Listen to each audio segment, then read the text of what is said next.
Hey, Prime members, you can listen to Crime and Sports early and ad-free on Amazon Music. Download the app today. In the depths of an Atlanta forest, a clash between activists and authorities ends in tragedy. I'm Matthew Scher, and on my new podcast, We Came to the Forest, we expose the hidden truths behind a shootout that left one activist dead and countless lives forever changed. Binge all episodes of We Came to the Forest ad-free on Wondery Plus.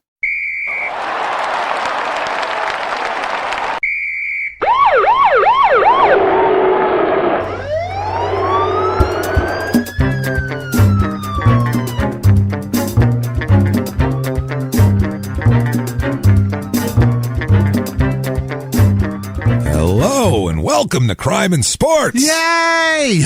Yay indeed, Jimmie. Yay indeed. My name is James Pietragallo. I'm here with my co-host. I am Jimmie Whisman. Thank you, folks, so much for joining us again. We're so excited for another crazy. This is a wild one today. Great. Whenever we have these people who've been around and been like famous and doing crazy shit for like multiple decades. Famous for being crazy. That's when you get the goodness. Yeah. This guy's been famous for 40 years. Yeah. So he's done a lot of insanity and a lot of craziness. And this episode, by the way, and I'll tell you when at that point when it leads in, this episode is connected to next week's number 200 episode. Right. So it's a weird thing. It's a blip in this guy's life. As we'll see, this guy has a crazy life. It's a little blip, a little off-road, but this other guy, it is his whole life. And it really takes a toll. So it's insane. But we'll get to that next week and this week. Yeah. And before we get into this crazy-ass show, just want to thank everybody, of course, for your reviews this week. Thank you. Anyone who has not done that, please do that. It really, really helps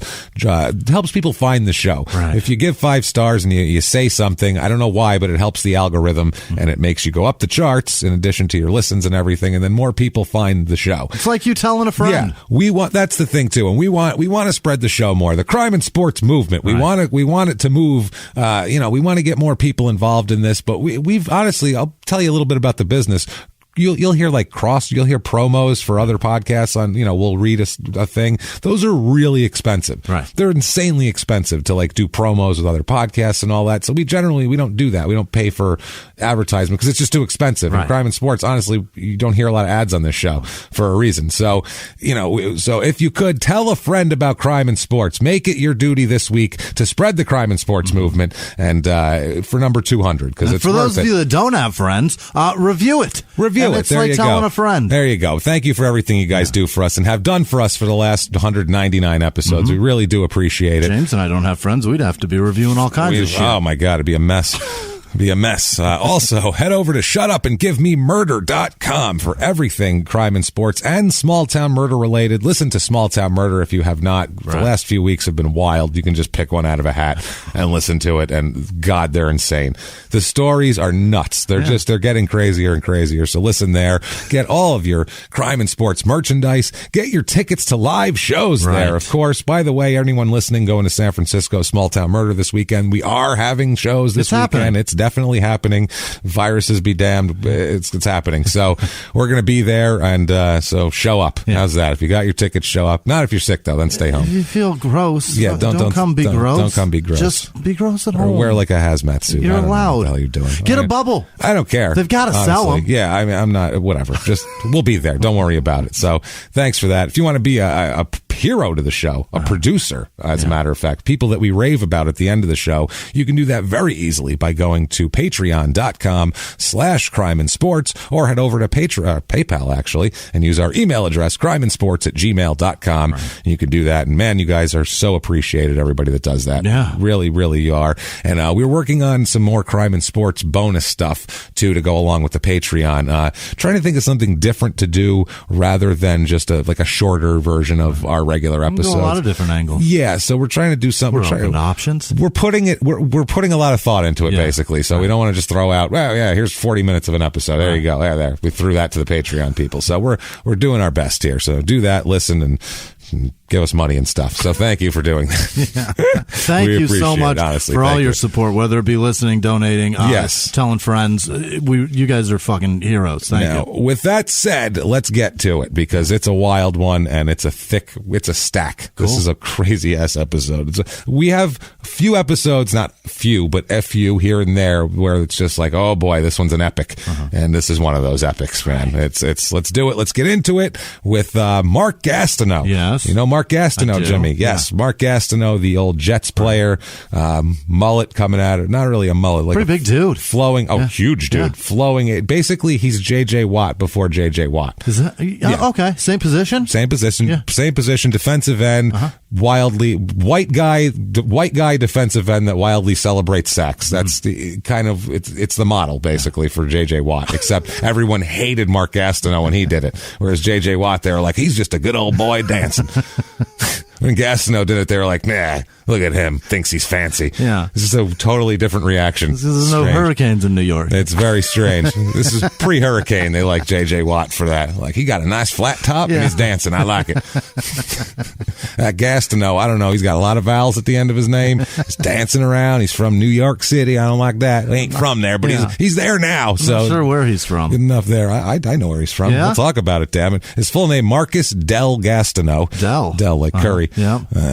Born November 20th, 1956. Back then, he's born in Ardmore, Oklahoma. Oh yeah, he is a good old country boy. Hell yeah, old Mark Gastineau. You wouldn't expect it, honestly, from the flashiness.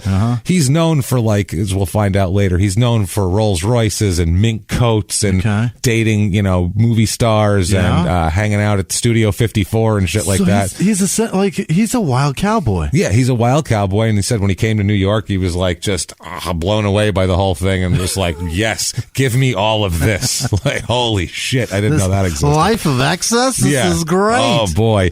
He grew up here. He started in Oklahoma, ended up growing up in Arizona though, in rural Arizona. Really? In Eagar, E-A-G-A-R, Arizona. I think that's Eagar. East. It's East Central. What is that? East Central Arizona. I know where it is. Is it Eagar? It's Eagar. Eagar. It's in like the White Mountains in the middle of fucking nowhere. Right. This is some rural shit. That was where he grew up. And so he grows up there. His family, like his dad has a ranch. Yeah. So he grows up like kind of on a ranch. Up that way? Up that way. Wow. Yeah. There's a ranch with horses. Later on, he'll be like a rodeo guy too in college. Yeah. He's shit you would never expect from this guy. It's like very Sholo, Arizona, that kind of cowboy. Yeah. Cowboy. Wow. Roping things. At 6'5", over 200 pounds. He's on that's frightening coming at you. So apparently when he was growing up, he had some issues. There was apparently he broke his leg at age 10 very badly. Really? Like the doctor didn't think he'd be able to walk right again. Cowboy broken leg. Yeah, like the doctor said you might not walk right again. You're probably not going to play sports. One foot's shorter than the other now. That limp they all get. Yeah. Right. You just get a bigger heel on your boot, I feel. I'm just going to file the left side down a little bit so I'm going to be even now. That's what I would do anyway. Indiana Jones blocks on your feet. Yeah, one of those around. things. Apparently his ankle, he says his ankle became gangrenous. Oh, gross. That's what he says later on, which is not terrific. This happened in Arizona. Yes, in 1966. Yeah. So that's a different... Imagine that rural Arizona. Cause it's frightening now. It's frightening now. I'll bet they still have a blacksmith. Oh, dude, right now it is weird. Yeah. You go to northern Arizona, we're not talking Sedona or Flagstaff or Jerome, like the little tourist trap towns.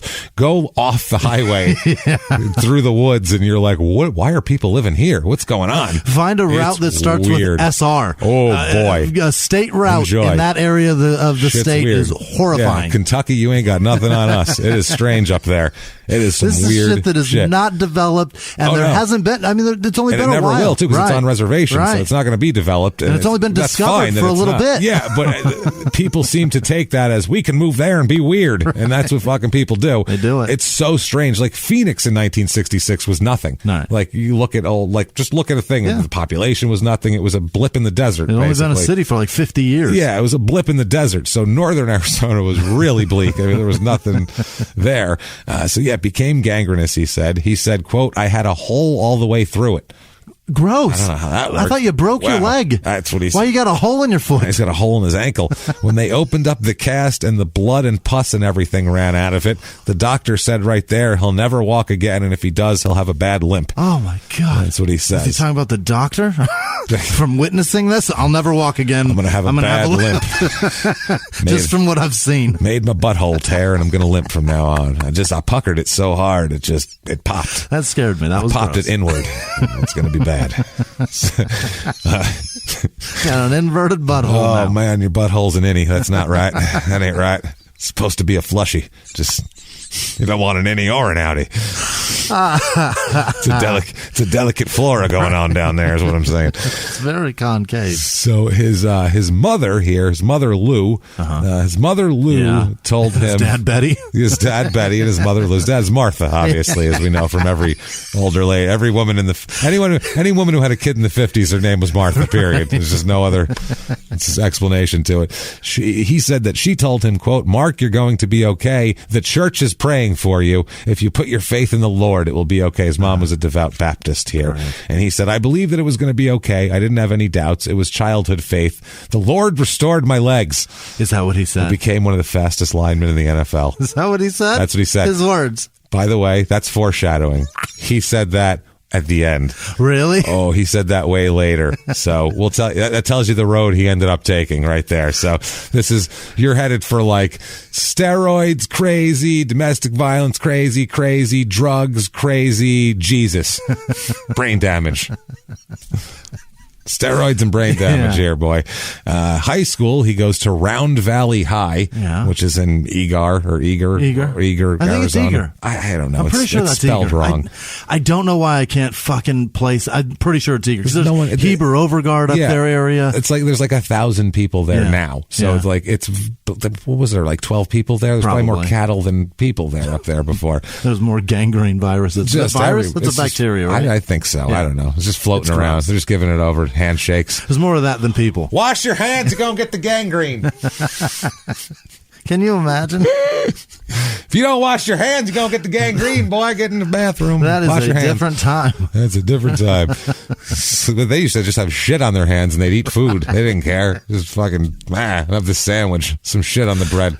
It keeps the shit off the meat is what the bread does. It's good. You want to mix your meat with shit. And that's the problem. Separate by bread. It's layer it. You know what I mean?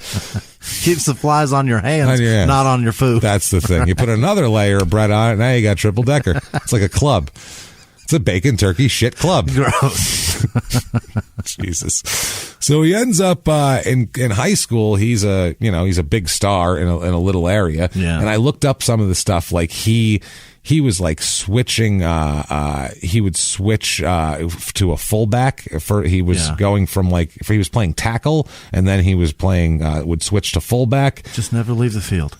Yeah. So there was all of these newspaper articles of him, and he's 6'5" and over 200 pounds, and they just hand him the ball because no one can tackle him because it's the middle of nowhere, and he's the biggest kid around. So biggest kid they ever seen, especially in the early 70s. Nowadays, a lot of people are 6'5", in the NFL, everybody's 6'5", unless they're a running back or something. But back then, nobody was 6'5", and people in the NFL were not 6'5". Mm-hmm. Offensive linemen were 6'2", 230 pounds. They weren't fucking 6'6", 320 How wild is that? pounds. The NFL turned into not a 6-footers league. You have to be wild. huge. Yeah, you have to be huge. If you're 6 feet or nearby, you better be fast as fuck. You better be Barry Sanders. You better be agile. You better be able to not get hit hard, basically, or you're going to be able to outrun the tackle. Yeah, or be able to dodge it enough, like Emmitt Smith, and take a glancing shot. One of those guys. But it's wild. It is wild. But they would give him the ball, and it would be, he would score all these touchdowns because he'd just break away, and he's pretty fast too. That's the thing. Once he gets into the NFL, he's clocked at under 4.6 for a 40. No shit. For a big guy like that, that's Reggie White ran a 4.6 40. You know what I mean? And he's a freak. Athletic as fuck. Yeah, but when he's in the NFL, he's 265 pounds, 6'5". Gastineau was running a 4.5 and a half 40. That's scary. I'm so jealous. Yeah, it's a scary. He was ahead of his time, kind of, in terms of that, his athleticism, and he was. Like, if he played now, he would make 100. He'd sign a $120 million contract after his rookie deal was up. Sure. And in New York, it was him and Lawrence Taylor were the big two. LT was way better than him. Of course. Just much better. But, they talk about in high school that he was, he was a defensive guard, a linebacker, an offensive tackle, and a fullback. He pick whatever he wants to play. He's just big enough and good enough to do whatever he wants there. He said that he once he graduated high school, he ends up going to Eastern Arizona College. I don't even know where that is. Yeah, that's what I mean. It's not. It's a nothing. Is that in Sholo? It's in Thatcher, Arizona. Oh my God, really? Thatcher. Wow. Yeah, out there. Thatcher. Alumni of that college? Yeah. There's one, Nick Nolte. What the fuck was he doing there? What was Nick Nolte doing there in the middle of the... I just wandered in. He doesn't know. Christ, I was in New Mexico at the goddamn in the desert and I took the peyote. Yeah. Shit, I came here and they said, you want to sign up for classes? I said, I want to get financial aid. And I said, all right. I said, Christ, I guess I'll do it then. Jesus, fucking got a bar around here? Yeah, put me in movies later. For Christ's sake, goddamn Thatcher. Thatcher. It's damn near New Mexico. Where Nick Nolte slept in an intersection for his first 3 years of college. With a bottle sprawled out, with police chalk drawn around. That's wild. I would have never known that. Who the fuck would? Yeah. It's so weird.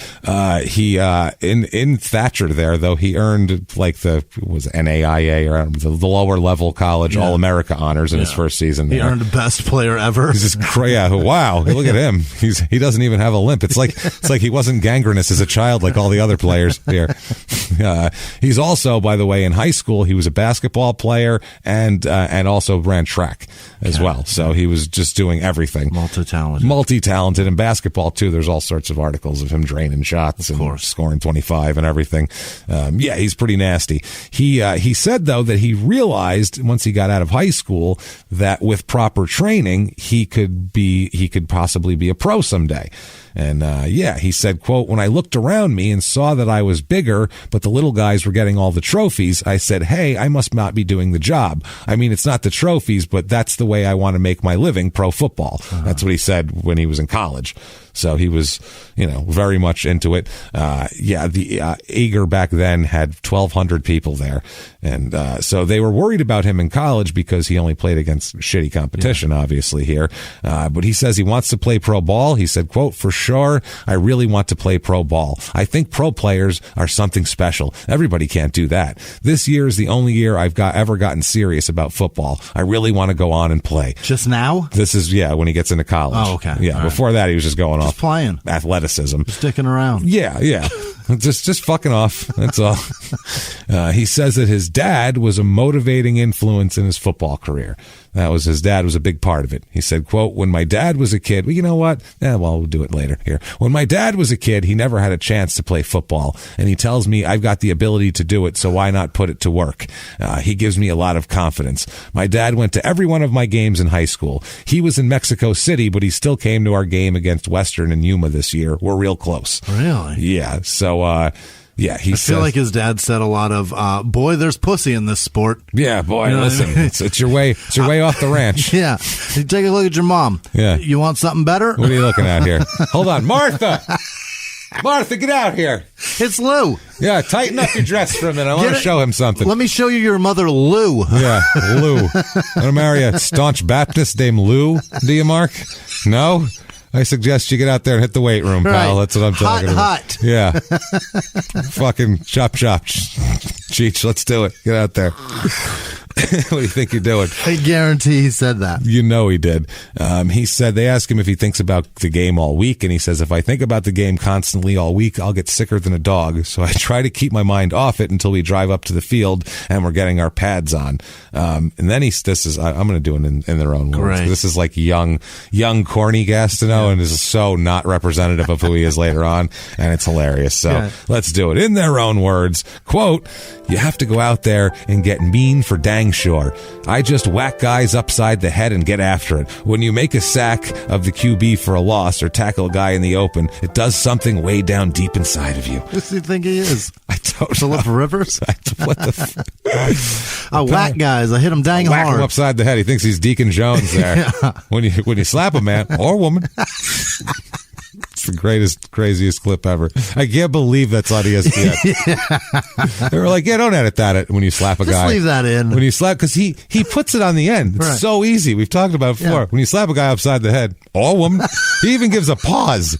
Perfect edit point. Boom. Cut that off. Nope. He's like, they like equality, so I'm going to throw women in there, too. That's what it seemed like to me. That's what he was trying to do. The look on his face wasn't like, I'll smack a bitch. It was like, women, now remember, women. Yeah. Babies, I don't discriminate. Hey, they could be out there. If they're playing offensive tackle, I'll smack them, too. I don't give a shit. You got a big mouth, I'm coming for you. Yeah, you seem like, hey, I'm Deacon Jones. I'm here for women's rights. I'll smack a woman. I'm here for punch and equality. Everybody right in the step mouth. up and take a smack from me, and I'll say, now you're equal. Equal. It's an odd way to... It's an odd form of feminism. Yeah, it's a very interesting way of making everybody on the same playing field. Yeah, that's fantastic. It's odd, yeah. You got to whoop everybody's ass. That's the thing. So... After 1 year of Eastern Arizona shitfuck college there, he transfers to ASU. No kidding. Transfers to Arizona State, which I don't think I knew this if you don't either. know, is in the Phoenix area. It's in Tempe, which is a suburb. It's attached to Phoenix, so it's the Phoenix area here. He only plays one season there, though. Really? One season, What year? In 1976. Okay. 76, he said and he says, quote, why they ask him what happened, and he said, it was a combination of me, the place, and the coach. I wasn't ready for a place that big, 31,000 students. Yeah. ASU, if you don't know, is fucking enormous. It's crazy. It's one of the, major, big, giant, 50,000 kid universities. A shitload of kids. But the layout of it is very indicative of the city, too, that it is fucking sprawling. It's all spread out, yeah. It goes from goddamn Mill to Scottsdale Road. It's from Mill to downtown, where they have all the journalism schools and everything. You're It goes right. everywhere. It's all over the goddamn. They have campuses all in It's between huge. too. It's crazy. So, and he's coming from, like we said, we can't explain to you how rural that is out there. Yeah. And in the 60s now it's like, holy shit, it's the 30s when you go there now. Yeah. Then it must, I don't know if they had running water up there. I know It's crazy. people that go up there for the 4th of July fireworks parade thing, and they laugh because it's so backwards. Oh, it's and so that's backwards. today. That's now. So in 1968, shit was weird. So he said I was immature, and the coach, Frank Cush, who is a famous asshole, Legendary. known as the biggest asshole in the history of football. Right. He made people 115 degrees do the run the mountain and all that shit. It was just to be an asshole. And now his name's on everything. Yeah, for some reason. He got fired, by the way, for hitting a fucking player. Right. That's why he got fired. He hit a player. So 5 years go by. Let's name everything after him. Frank Cush Field. That's the name of the fucking field. He's such an overbearing piece of shit that he hit one of his fucking kids. Not even his kid. Not even his kid. But his kid. One of the college kids there. You could say, they're adults, but you don't hit people you're in charge of, period. You went to a man's house and told his mom, I will keep your son safe. Then you drug him to the desert and beat the shit out of him. Fucking ridiculous. So he said, Frank Cush, the one who's taking over the Colts was tough. So I went back to East Central Oklahoma. That's where he transfers. He transfers to a little school, which doesn't look good in terms of the pros. To transfer out of a big school to a little school generally looks like you do it the other way around. Yeah. But it's East Central Oklahoma State University. It's in Ada, Oklahoma. That's ugly. That is ugly, yeah. He was a great player, though, here. I'm sure. Over the course of his career there, he had 27 quarterback sacks. They weren't counted at the time, but they were unofficially counted. Yeah.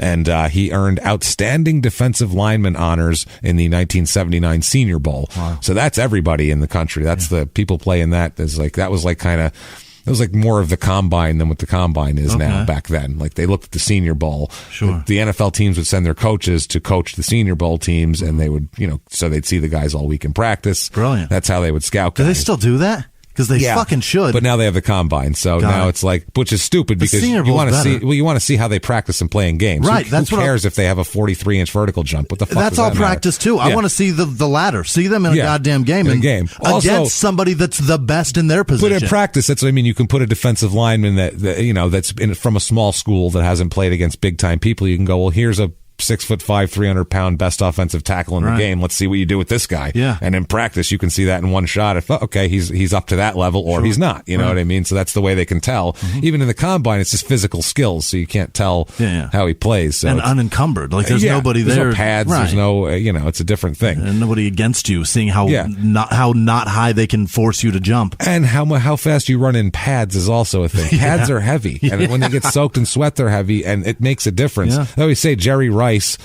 without pads, he's like a 4.5 40. He's him and Mark Gastineau run basically the same, the greatest receiver in the history of the league. But with pads on, Jerry Rice is faster than everybody. That's just the way it was. He didn't get any slower with pads on. He just holds that. He always trained. He had a big sled thing that he'd run up a mountain. No with. shit. That's how he trained. Always. Wow. He'd have like 400 pounds of weight on him, running up a mountain like 30 times. That's wild. That's how he trained all the time. So he's so good. He was insane. I watched him play his last game, I think, as preseason, because he signed with the Broncos for a minute. Yeah, and then went back to to retire. But I watched him play. Still, how old was he? 42, 40? Yeah, he was old. Yeah, he was old. Amazing. Yeah, he was. I think he caught a couple of balls that game. It was pretty wild. Just perfect as a receiver, Jerry Rice in the 80s. Beautiful. He was perfect. He was beautiful. He really was. It was fun to watch. It was amazing because it wasn't like a Randy Moss with the physical skills where I'm taller than you and I'm going to run down the field faster and jump. He was just run a perfect route, catch the ball perfectly, and then make a weird angle so you couldn't catch him. Like he was just in a perfect athletic move. Yep, perfect. Knees at the right height. Amazing stride. Running perfect. Yeah, everything was just beautiful to towel watch. Perfectly on his. Should never fell off his hip. No. Little towel perfect on his hip. Little wristbands perfect. Everything perfect. It was awesome. So, March of '78 in Oklahoma, he has to pay a fine for speeding. $48 fine for speeding. So he was doing like 900 miles an hour. Yeah, in Oklahoma back then. He was riding a rocket. Yeah, it's basically what he was. Yeah, he had NASCAR. He was cruising through there. But he did come in third in the race. So that paid for the $48. So it was a wash. It was fine. September 24th, 1978, he has to miss a game because he's hospitalized with blood poisoning. What? Okay. What is he doing? I don't know. Why is he around so many blood poisons? What is wrong with Why does he have so much bacteria around him? What's wrong with the inside of your body, dude? That it's just poisoning itself and unleashing bacteria and toxins into its own systems. This is weird. That's a bizarre fine, too. Did you say $48? $48. Like pick the dollar figure based on the number of the car that won? Yeah, I think that's what it is. 48 car. 48 car won. That's a fine. $48 fine. You're in the top 5. It doubles beyond that. Also around this time is when he's participating in rodeo. He's roping calves and shit, doing weird stuff. Maybe that's how he got blood poisoning. I'm around all that shit. I wouldn't be surprised. I'm not positive how blood poisoning works or even really what it is. So I'm not going to speculate, but it sounds terrible. My stepdad got it by petting a pig. That sounds terrible. Yeah, I think I told you that. Rodeo, that could have been the reason then. Yeah. Okay, good. Yeah. That's all right. So he cut his arm on a fucking pig pen. Hey, everybody, there's a reason why I don't go to the rodeo. Number 1, because I'm not a redneck. Number 2, because I don't want blood poisoning. Thank you. You can see your blood running underneath your skin, James. That's what I'm saying. It's so gross. It's poison. You can see your veins. All it's poisoned. Like a bad fucking sci-fi movie. God damn it. So Mark plays in the Senior Bowl here, and he's hoping to get drafted into the NFL. There has never been an Eastern Central Oklahoma State player drafted in the NFL, so he's trying to be the first. He would go to the combines because there was a few different combines there, and he ran the 40 in 4.5 seconds in one of the pro day things that he did. But everybody, was kind of like, well, he played at a small school, though. He played at a small school, so it really helped that he was good at the Senior Bowl there. They said by the end of the week, the Jets, the Jets coach Walt Michaels was the coach of the North squad of the Senior Bowl. He said that he thought that Gastineau would be drafted in the first 3 rounds. He said, quote, he made himself $60,000, $70,000 down here. Wow. Dropping his draft status. It's a good day for him. Yeah, they said he was beating some of the best offensive linemen all week in practice, and then he was named outstanding player in the game. And, they said that he was playing there, and he said he didn't have his head on straight because they were asking him, what Why did he leave Arizona State? And now, at that point, he said the social life was more than he could take, and he didn't have his head on straight. ASU is a party school. It really is. If you come from the middle of nowhere and you like to party, you can really fuck up there bad. Right. He said it was just too much for him. He was overwhelmed. To be the thing. And now it's one of the lowest academic voted schools in the country. Well, now that some of it has higher academics than some of the things now. In some things, but overall, it's one of the worst. Their math is like crazy, though. Now. It was always terrible. ASU's never been a good school. Engineering, and it's a lot of Asian kids walking around that look real, that have their shit together, have like calculators and books. Like they're academic and shit, and they give a fuck? Yeah, they're not like on a skateboard with like a fucking, a yard of liquor and a fucking vape pen in the other hand. Being like, hey, Modest Mouse shirt. Like a fucking slice of pizza hanging out of the vape pen hand. They're like actually going to class, these kids and shit. So not to stereotype, but I mean, hey, it's true. Good for them. The truth is the truth. Yeah. So, if someone sends you here from somewhere else to go to school, you better not fuck up. Right. They fucking sent you all the way here. That's why they're a little more serious about it. Whereas if you're from Peoria, they're like, hey, bro, I went home for the weekend, did my fucking laundry, and hung out with my friends. These people did paperwork for permission to be on the soil. Yeah. Not this That's what I mean. That was delivering pizzas last week. If you can still get hand jobs from girls you went to high school with, you're not serious about college. You're just not. It's impossible. He said in ASU, I was partying a lot and doing things against my will. What the fuck were you doing against? I knew if I was going to play pro ball, I needed to get out of that against my will. Who's forcing the biggest football player to drink? Giant son of a bitch. Right. You're going to drink this. So he said that, a lot of people come in and look at you and they know that you've got the potential, but they don't know how good you really are. You need to go up against top-notch players. That's what I needed, and that's what he did here. So the 79 NFL draft, this is an interesting one. Number 1 pick overall, Jimmie. 79? Yeah. Jesus, I haven't got a clue. Tom Cousino? Yeah. Cosino? Yeah. Linebacker. Don't know. Didn't do much there. No. Kansas City Chiefs, Mike Bell. He's a good linebacker. All right, but not a number 1 overall draft pick when you see these. Because number 4, Hall of Famer Dan Hampton is there. Oh, yeah. Number 7 overall, Phil Simms, Giants, Super Bowl champion quarterback. Otis Anderson. The other OJ. The please God don't confuse me with that OJ Anderson. And he's got son as the last 3 of his name, too. Yeah, and he's a running back. Right. So it's brutal. Anders and Simps. Everyone called him OJ. I was like, oh, dude, that's rough. So Kellen Winslow, the father of the rapist burglar, who will definitely have an episode, who's a great tight end, Kellen Winslow for the Chargers forever there. A lot of good players in this draft we'll talk about. But in the beginning of the second round, Mark gets a call from Buffalo's coach, Coach Chuck Knox, who was later on the Seahawks coach there. He gets a telephone call, and the guy says, we've drafted you in the second round. Yeah. So Mark was like, great, this is awesome. He said he ran in and found his mother and cried, and, it was a dream come true and everything. And then the phone rang a few minutes later, and it was Chuck Knox again, and he said, we made a mistake. We actually picked Fred Smerlis. He told him? So, yeah, we fucked up, dude. We didn't actually. He told him who they picked? Yeah, he said, it's on the thing who they picked. He goes, we actually picked that guy, and I thought we picked you. I'm really sorry. My bad. Bad communication on our end. So he's like, so I didn't get drafted? Go back and take those tears back. Yep, so never mind. Guess I'm not in the NFL. He said that he was sad that he wasn't drafted, but he was also happy that he didn't have to go to Buffalo at the same time. So he was like, well, it's not Buffalo. That's good. And then a few minutes later, he does get drafted. Yes, Smerlis there by the Buffalo Bills. Turned out to be a Pro Bowler later, so a defensive tackle. But Gastineau finally 41 overall by the Jets in the second round. Still in New York. Mark Gastineau. New York Jets, but it's definitely way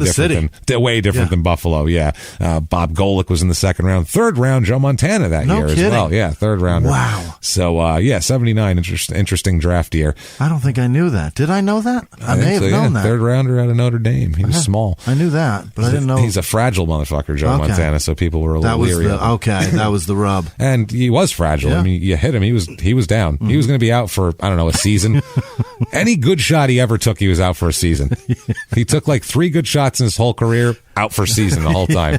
Jim Burt, Leonard Marshall. There's one more I'm forgetting, but the Giants did it twice. The Chiefs must have been thrilled to get him and then been like, what the fuck. He was decent for them, though. I mean, they had Steve DeBerg before that, so it's probably better. They didn't win, though. No, they went to the playoffs. Yeah, but no Super Bowls. 11-5, and yeah, that's all. That's fucking heartbreaking when he comes from San Francisco, where he's a handful of rings. He's unbelievable.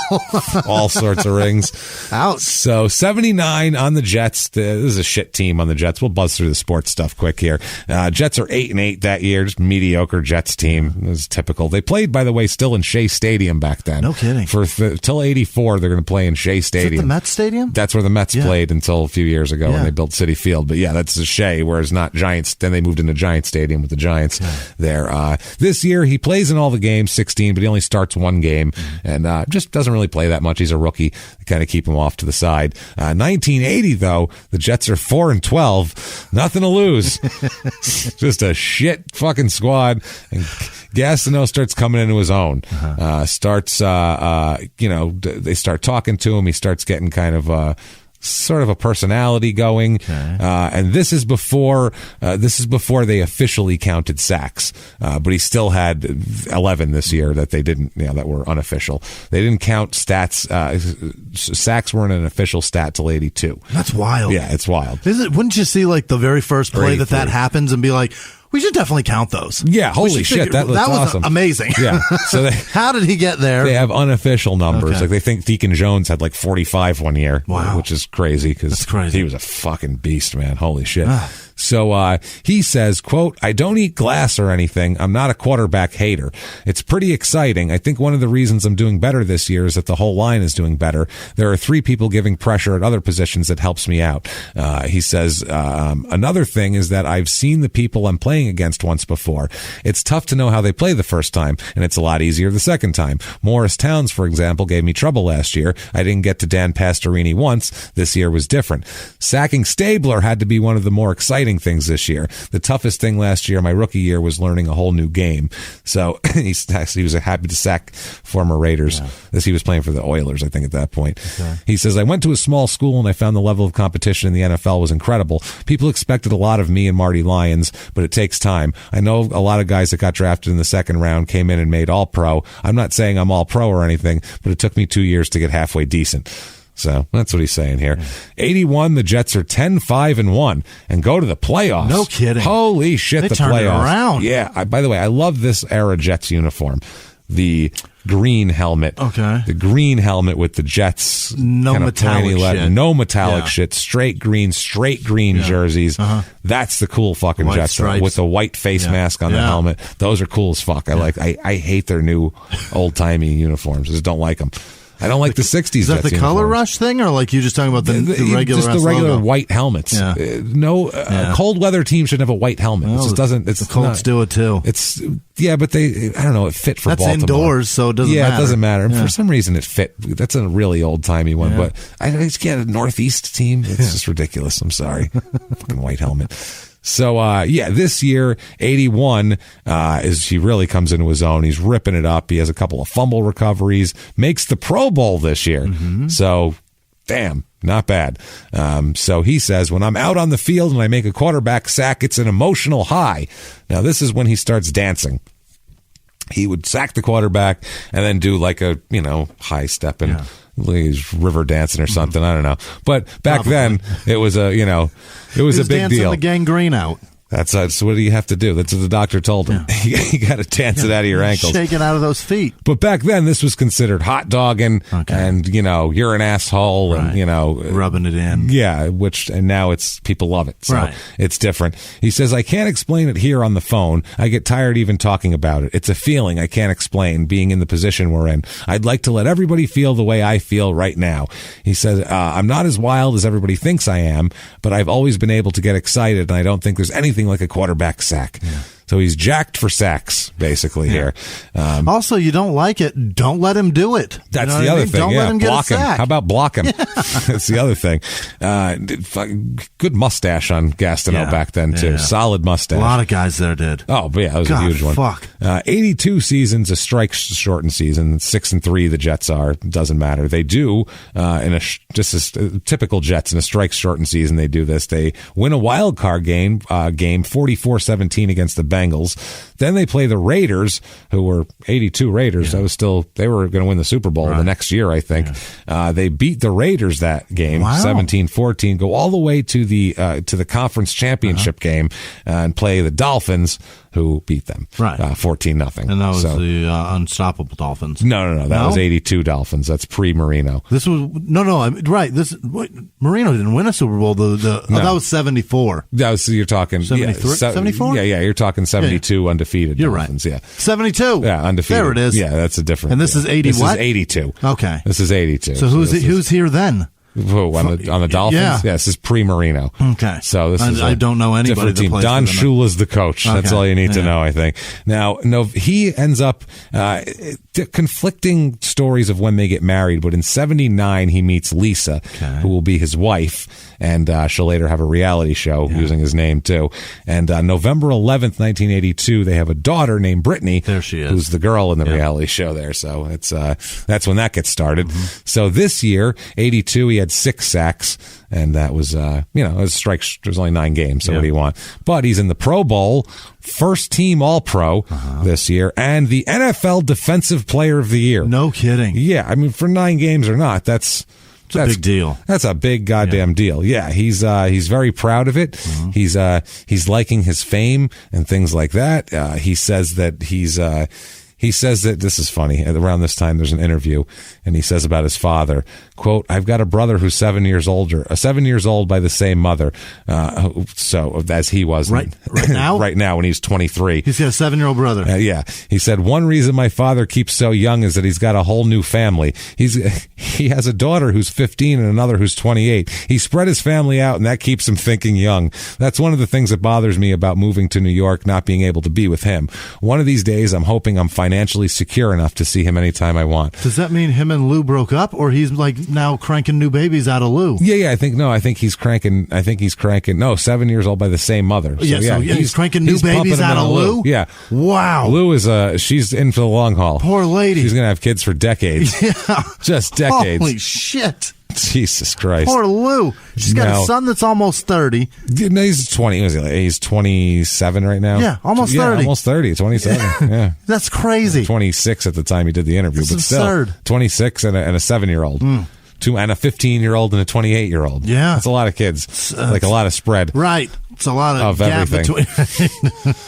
It's a big gap in there. It's a big gash of time is all I'm saying. In Mark's 30s, if he has another sibling. It's a chasm, really, of time and you can see when his parents get along. They have spats of go fuck yourself, and then they get sweet a couple of times.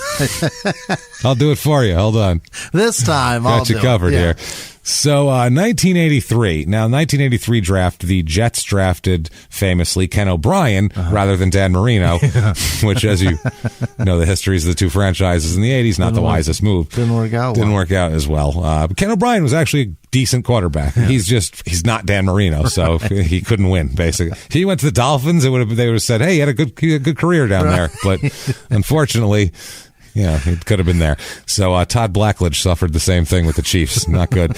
So September, that's Ken O'Brien's their new draft pick, the new guy in town, the new first-round draft pick quarterback. Mark Gastineau decides to take him out on the town in New York City here. Show him around a little bit in the beginning of the season. Yeah. September 30th, 1983, 2:20 a.m. at Studio 54. Oh, Christ. Okay, so bad news right away. This is the Studio 54, not some knockoff. This is when it was still open. It's the real one. The real Studio 54. So picture Gastineau, hair flowing, mustache kicking. He's definitely got a mink coat on. Probably like a some sort of XXX beaver hat. Oh, a big cowboy hat. No. He's not cowboy anymore. No, he's not rocking cowboy shit at all? Fuck no. Why the hell not? It's New York. Yeah, exactly. Stand out. You don't look like an idiot.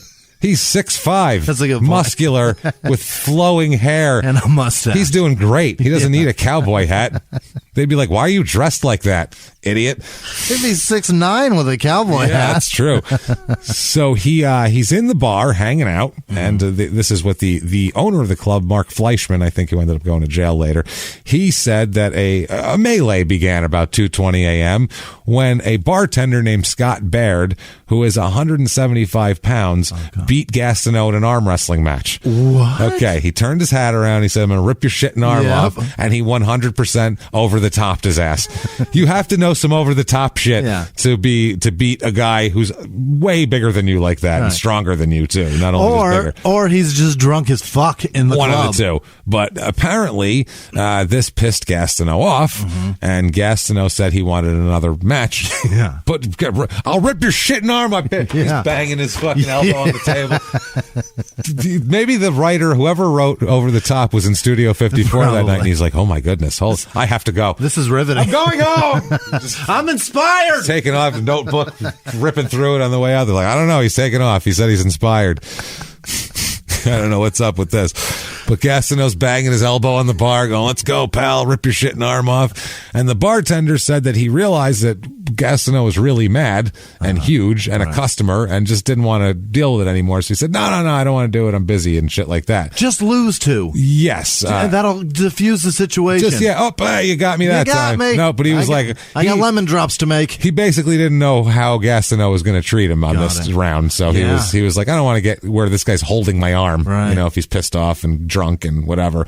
So then apparently somebody bumped into Gastineau from the back while he was all pissed off. Gastineau turned around and fucking pummeled the guy. Turned around, just punched him in the face. They said the guy, quote, just sort of brushed against him by accident as he went by. Can you imagine? And this guy just turned around and starts fucking wailing on him. So you're just out. You're like, I can't believe I got in this club. This is amazing. Oh my God, that hurt. Jesus, are you Mark Gastineau? With my good eye, I can see. Is he dancing over me now? He's dancing, goddammit. So apparently, at that point, it turned into a complete melee. We've all seen this in movies, but imagine it in Studio 54, which is crazy. So there's just more coke floating through the air, more coke dust in the air.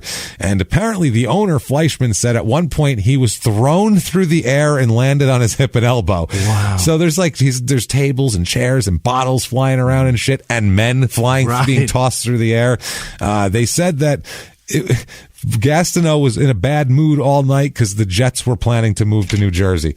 Really? They were moving to Giant Stadium. Didn't want out of there. Yep. Fleischman said that was the bad move, and Fleischman bad mood was because of the mood. He was bitching about it all night. He says, quote, he was upset about the move. He lives way out in Long Island, and I guess he doesn't want to commute. So he's going to buy a Jersey house. So he's going to pummel everyone in a bar because he doesn't want to commute. So so apparently Gastineau ends up being arrested. Also, Ken O'Brien gets arrested as well, and everybody says that they all started the fight, and a couple people sustained broken noses from this. Wow. And the bartender filed an assault complaint that day, and we'll find out what happens about that later on. That's a lot of face punching. That's a lot. Oh, he was just going around wailing on people. Right in the head. This is like a rodeo. Yeah. I don't give a fuck. He's a crazy son of a bitch, this guy. You don't want to fight this guy. That's insane. Was he part of the Jets team they were calling Gangrene? Because that's hilarious. He was part of, that was later. That's hilarious. That's later. He was part of the New York Sack Exchange. Gotcha. That's what they started calling him, 83, 84. Yeah. Not bad. No, it was okay. It's I a like decent Gangrene name. better. Yeah, that's later. That's like 20 years later. But he must have been like, ooh. Oh, boy, I missed the boat. Sweet. Awesome. It's so right that they drafted me. It's just right. It's just right. So, football fans were mad at Gastineau for this because it was a big deal, and people were very. Now people let shit go with athletes. Yeah. Back then, they expected them to be role models. They really did. Right. My kid loves you. How dare you go out and carouse? You're so lucky to make so much money and play a game. Every athlete now that can do what they want, basically, as long as they don't say something bad on Twitter. As long as it doesn't get into the fucking media. So as long as they don't hit a woman or say something stupid on Twitter, they can pretty much get away with everything. You can all thank Charles Barkley for that. Betcha. You should all thank him every day that you can be however you want to be and nobody cares because he didn't want to be a role model. When he went and said that shit, people were like, how dare he? And then they were like, he's right. He's got a point. Maybe you should watch your own kids and not let some fucking guy you don't know raise them by proxy. Right. Stupid. He also basically was saying, don't let your daughters around us. Are you guys out of your fucking minds? That's the other thing. Jesus. They're going to be impressed with what I do. Yeah, they're going to like it. Sorry, I have charisma, athletic and rich, and an amazing car. Sort of attracted to young women, I dig them. Yeah. So, 83 Jets season, though, after the melee here, he plays all 16 games, starts all 16. He started every game after his rookie year so far here. This year, he dominates, leads the league in sacks, 19 sacks this year, which is a monster year. Yeah. If you don't know football, I guess I'll tell you what a sack is. Yeah. Sack is when the quarterback, who's the guy who takes the ball from under that guy's ass, looks like he's pulling it out of the one. There's a fat guy bending over. He bursts the ball. The doctor fella, the obstetrician, takes it back and he looks like he's going to throw it to somebody. If someone on the defense comes and tackles him while he's still back there trying to throw, that's a sack. Behind the line of scrimmage. It's a big loss of yardage. It's a big morale killer, and it will concuss your quarterback. So this is a big deal when you do this. It's important to the game.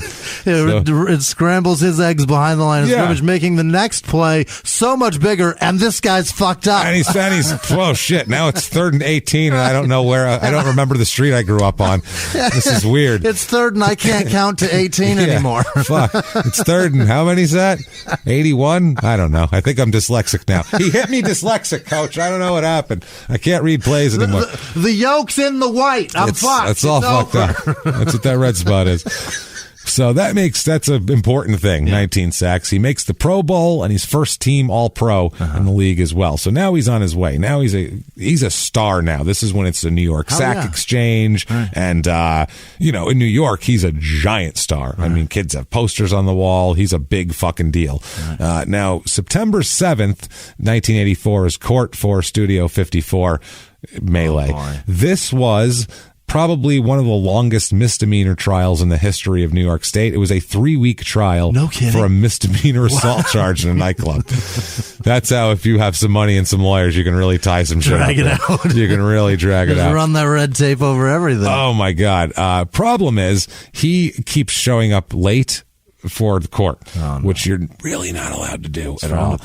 He showed up late for a second time on September 7th. And the judge said, quote, you're a football player, but in baseball, 3 strikes and you're out. So he says one more late appearance and he's going to quote, impose bail to assure your presence. Oh, no. So he says, Gastineau says, I had a flat tire. What do you want from me? Yeah. Hey, what do you want from me? Said I had a flat tire. I was driving all the way here from Long Island. What the fuck do you want here? Ken O'Brien's charges are dropped, by the way, after that. Because he showed up on time. Yeah. That's the thing. I guess apparently one of the guys, a companion of Gastineau here, Marshall Spurback, was in the fight, and he said that Gastineau had warned everyone before entering that he didn't want any trouble. So he said, don't start any shit. I don't want to be in the newspaper tomorrow. And that he said Gastineau even told Spurback at one point to knock it off when he began tossing flowers at a performer. He said that he didn't want anybody to, I don't want anybody saying anything. Mm-hmm. And then he said that nobody saw Ken O'Brien hit or kick anybody. He said at one point, Spurback said a man came running at him. I told him to cool it, but the man started to raise his hand, so I hit him in the face. He said they ended up tussling, and he said I hit him in the head a few times. And he said when he was leaving the club, he was leaving with Gastineau, he said that quote, a little guy yelled, I'll take anybody, and I started chasing him, but never caught up with him. So that's the type of melee we're dealing with here. Now, at this point, though, the judge believes that Gastineau's a nice guy. He says that, quote, I accept the fact that you're not a criminal in the true sense of the word. The only people who should be afraid of you are opposing players in the National Football League. Mm-hmm. So basically, Gave him a pat, not a slap on the wrist, a pat on the ass. Right. Good job out there. Right. And you, sir, may fuck off 90 days of community service. Okay. So nothing. As long as he completes as long as he does that. Right. By the way, he never completes anything he's sentenced to. That's going to keep coming up. Anger management? Fuck no. Rehab? Eat my shit. Fuck no. Not doing it. He just doesn't show up for shit. So he didn't do this stuff. Kidding me? We'll find out. 84 Jets, they go 7-9, but this is the year Gastineau, this is his big year. Yeah. This is his star. I mean, last year 19 sacks is big, but this year he plays in all 16 games, has 22 sacks for a new NFL record that will stand for 17 years. I was just going to say this year I'll bet the leader had 12 to 14. That's maybe 22 13. for him. That's crazy. Beastly, man. I mean, absolutely beastly. Makes the Pro Bowl, first team All-Pro, and he's the AFC Defensive Player of the Year. He better be. On top of the world. Yeah. Everybody's licking his dick. Grace. This is grace. I'm sorry. Can't get any better than this. Yeah. You know, even the thing he got in trouble for was kind of cool. It's fun. It was a Studio 54. Yeah. How many people can say they've started a Studio 54 melee? Right. That's fucking awesome. I'm sorry. That's awesome. And won it. Yeah. You know who else ever talked about that? Charlie Murphy, and it became the biggest story, funniest thing ever with Rick James. That's how that started. To get smacked in Studio 54. This is crazy shit, man. So he's really got a lot going on. He won the Royal Rumble. He won the Royal Rumble. The Street Royal Rumble. The 54-man Royal Rumble. He's in there with 22 sacks. Huge deal. Absolutely grace. Yeah. Can't get it. Like I said, even the thing he did wrong that he got arrested for, the judge was like, I think you're a great guy, and slapped him on the ass and said, get on out there and do it again. Wow. Now, February 1985, there's a woman here. Now, he's married, obviously, to Lisa and has a daughter, but there's a woman who he also sort of lives with on the side, according to her in court documents. Found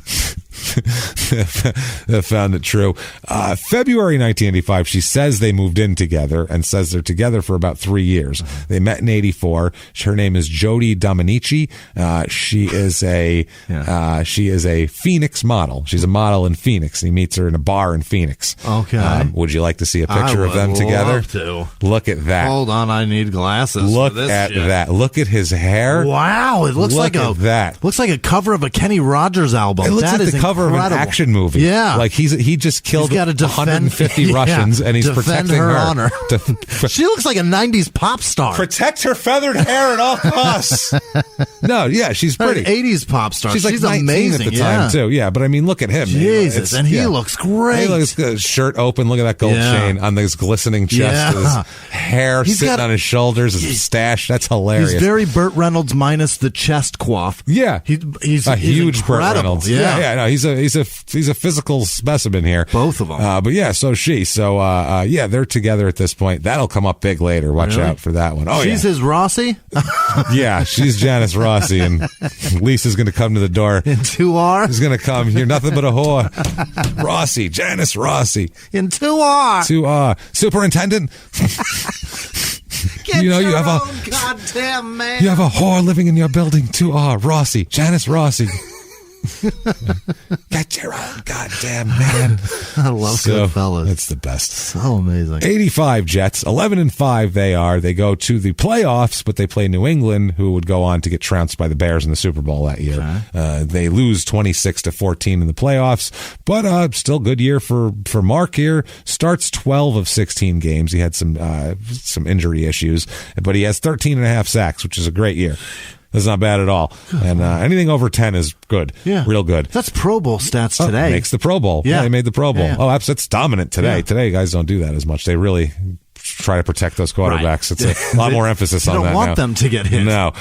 86 Jets go 10-6 here. Go to the playoffs again against the Chiefs. They win in the wild card round, 35-15. Weird score. And then lose to the Broncos in 86, or lose to the Browns 23-20. Went on to lose to the Broncos in that drive that made Elway the good thing he is. That didn't matter. So ended up not mattering. Didn't matter. So 86 more, some injury problems again for Gastineau here. This is when it starts to kind of This is when it's falling apart. He has his big peak at 22, and then it's kind of right off the hill. He can slide whistle his whole rest of his career. So he plays in 10 games this year, starts 7, only has 2 sacks.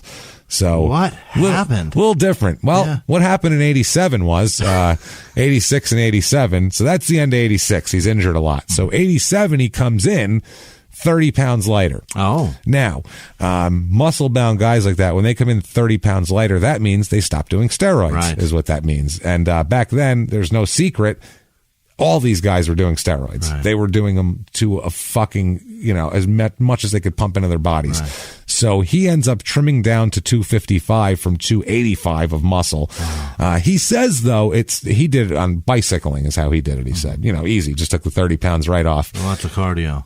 He said it was the cycling on the Tour de Malibu, he called it, with a 55-year-old friend of his here. So the friend of his finished second in the past 2 years of the seniors division of the Ironman triathlon. Oh, he's actually on a bicycle. That's what he said he's doing. Okay. But he also got off steroids, probably.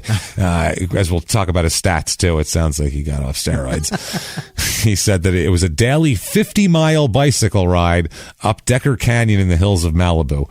Which it sounds 50 fucking miles crazy. He says you go up Decker Canyon for an hour and a half to 2 hours, and you're standing on the pedals in low gear all the way. It's throw up city. Then you do another hill that's equally as hard. I was wondering if I liked Malibu or not. Don is a motivator because he doesn't let age be a factor in his life. He's given me a new lease on life. 30 years old is not a concern of mine. I've got the same attitude now that I was when I was a rookie. But he says that he's thinking about playing until he's 40 now. So that's how healthy I feel. I feel great. He said, I'm not thinking about the end of the rainbow. I'm too busy trying to climb it. Who the fuck climbs a rainbow? I like the guys who played a long time. Alan Page played till he was 40. That's great. The big thing I learned is it's not the magazine ads or the clothing ads or the endorsements that people ask about. It's how the football is going. Football has been better to me than I realized. I took it for granted. When the injuries came and football was taken away, I realized the other things were secondary. Mm-hmm. So now he's just realized. I mean, you have those endorsements because of the football. So yeah, the football's got to be great. But you want the fucking endorsements because that's where big money is. That's where the money is. Right. Ask NBA stars. Ask Tom fucking Brady. Yeah, well, ask an NBA star who has LeBron. who has $100 million contract with his team and a $200 million contract with a shoe company. Ask him which is more important to him. Ask Michael Jordan how he's doing today. Where'd he make more money on? Hanes and Gatorade stock that he traded for advertising, Jumpman. or Nike, or fucking salary from the Chicago Bulls. Yeah, and he made a lot of money. Yeah, but still. So 87 Jets go 6-9. This is a strike shortened season once again. Here, November of 87, Mark appears on Hollywood Squares.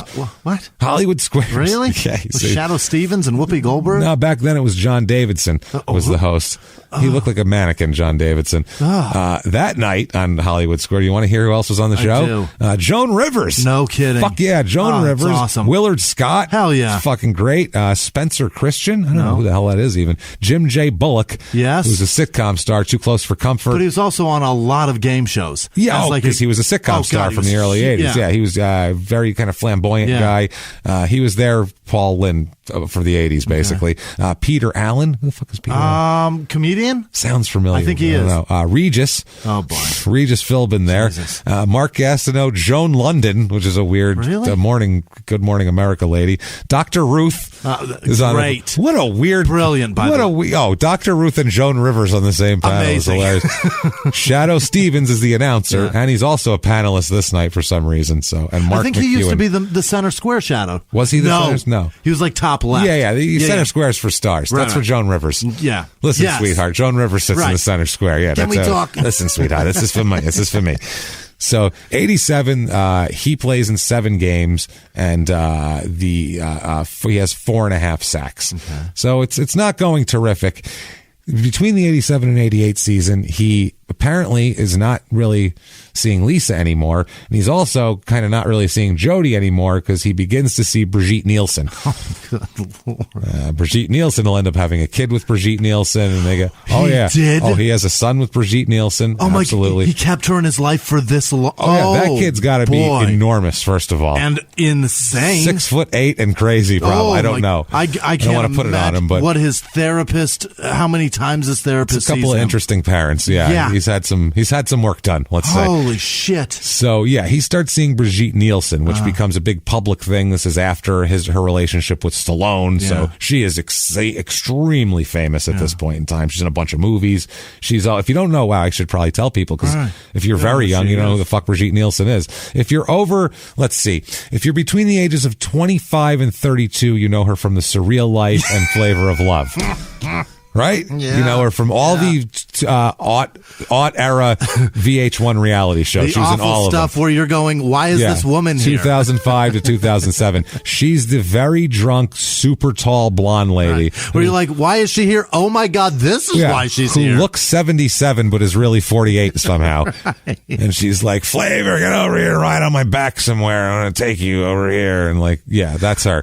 If you're over 35, she's that chick from Rocky IV and all the 80s and Beverly Hills Cop 2 and all the she plays a Russian bad bitch in every 80s action movie.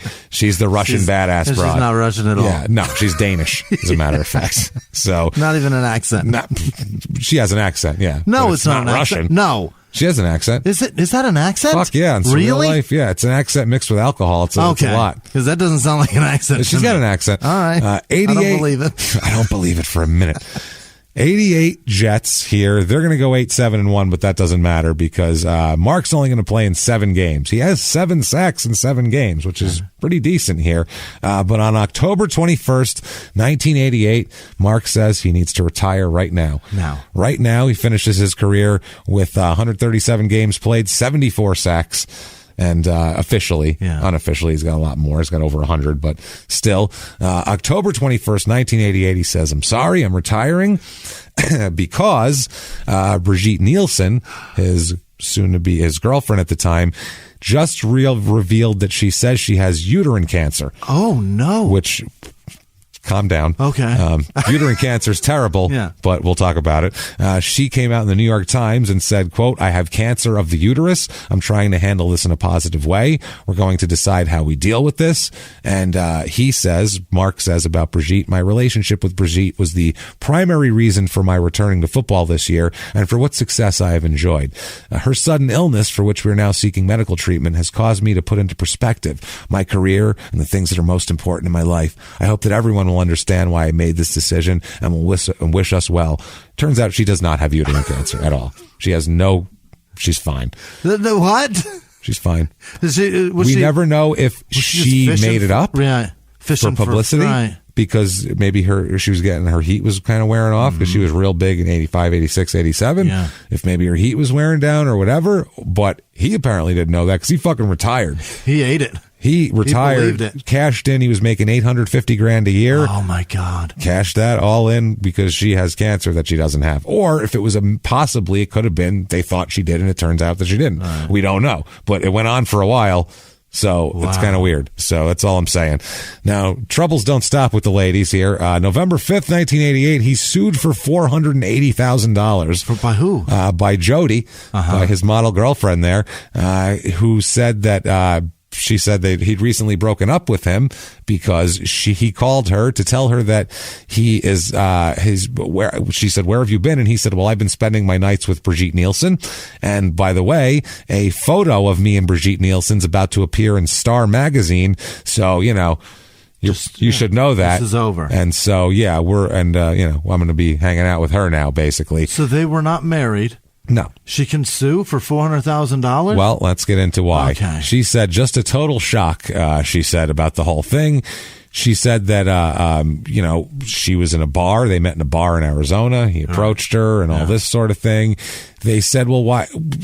He said that she's saying he said he'd take care of her, basically.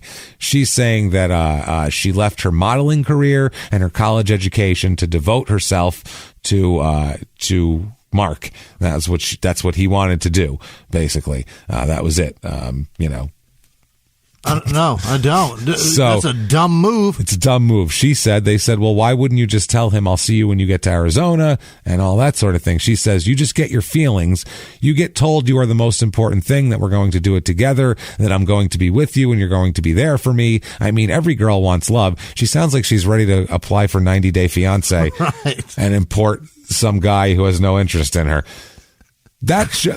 Whenever you see like, well, I know he's 26 and I'm 48 and, I admit I haven't stayed in shape. I'm not the most attractive lady. And, he's a personal trainer and an underwear model. But I think he just loves me. I don't know. It's a connection we had. Like, that isn't going to work. Because sometimes when it's a hot girl and older guy, sometimes it does work because he's got money and she's okay. And sometimes wherever the culture is where they're from, they don't care about the looks, and they just want to. They just want somebody that they can be with. Or also, they're in a war-torn fucking Cambodia or some shit. Whereas the guys are like, fucking fuck you, bitch, green card. Like, they don't give a shit. It's funny as hell. Oh man. So she said that she didn't. She said, I mean, every girl wants love. Like my father would say, love makes you do funny things. She said she had no thought of anything else. She said that because you're led to believe everything will be true. I didn't think I was making a dumb deal at all. I told Mark I needed a reference letter. How did he think financially I'd be able to start up again? He said, well, just tell them you worked for me. She said, okay, everyone's going to laugh at that one. And they did.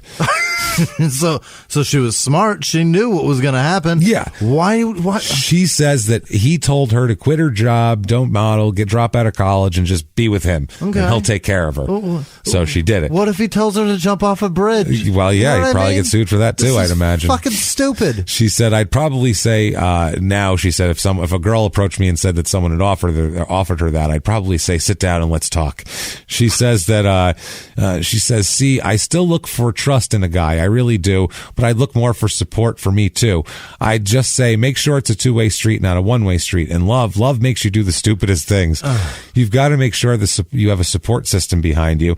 I think you will get Mark in a room by himself, and he's sitting there thinking, I'm wrong, and I know it. If you I'm on Mark's side. Yeah. So this is crazy talk.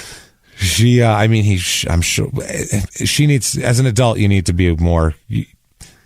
Yeah. He shouldn't be telling 19-year-old girls, quit your modeling career and drop out of college and I'll take care of you forever. At the same time, she should be like, I'm cool. I'm gonna have some guard up. Protect my assets and have a backup plan. Since I just met you at a bar. Right. Rely on a bar date to pay my bills? Or you're crazy. That's fucking insane.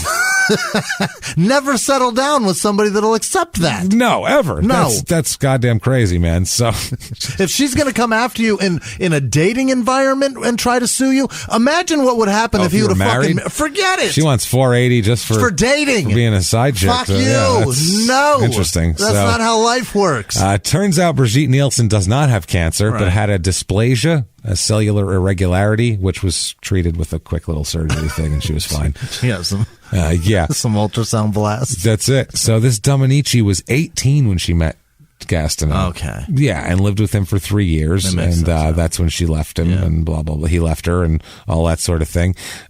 She also appeared on Star Search, or she did appear. She appeared on Star Search in 85, October of 85. 2.5 stars. As a model. 2 3/4 stars. Ed McMahon fucking jerked it to her later. That's perfect. What a show. Let's rate this young lady's breasts. Very weird thing. Everybody look at her and fucking just drive her self-esteem into the earth. 17 years old, everybody.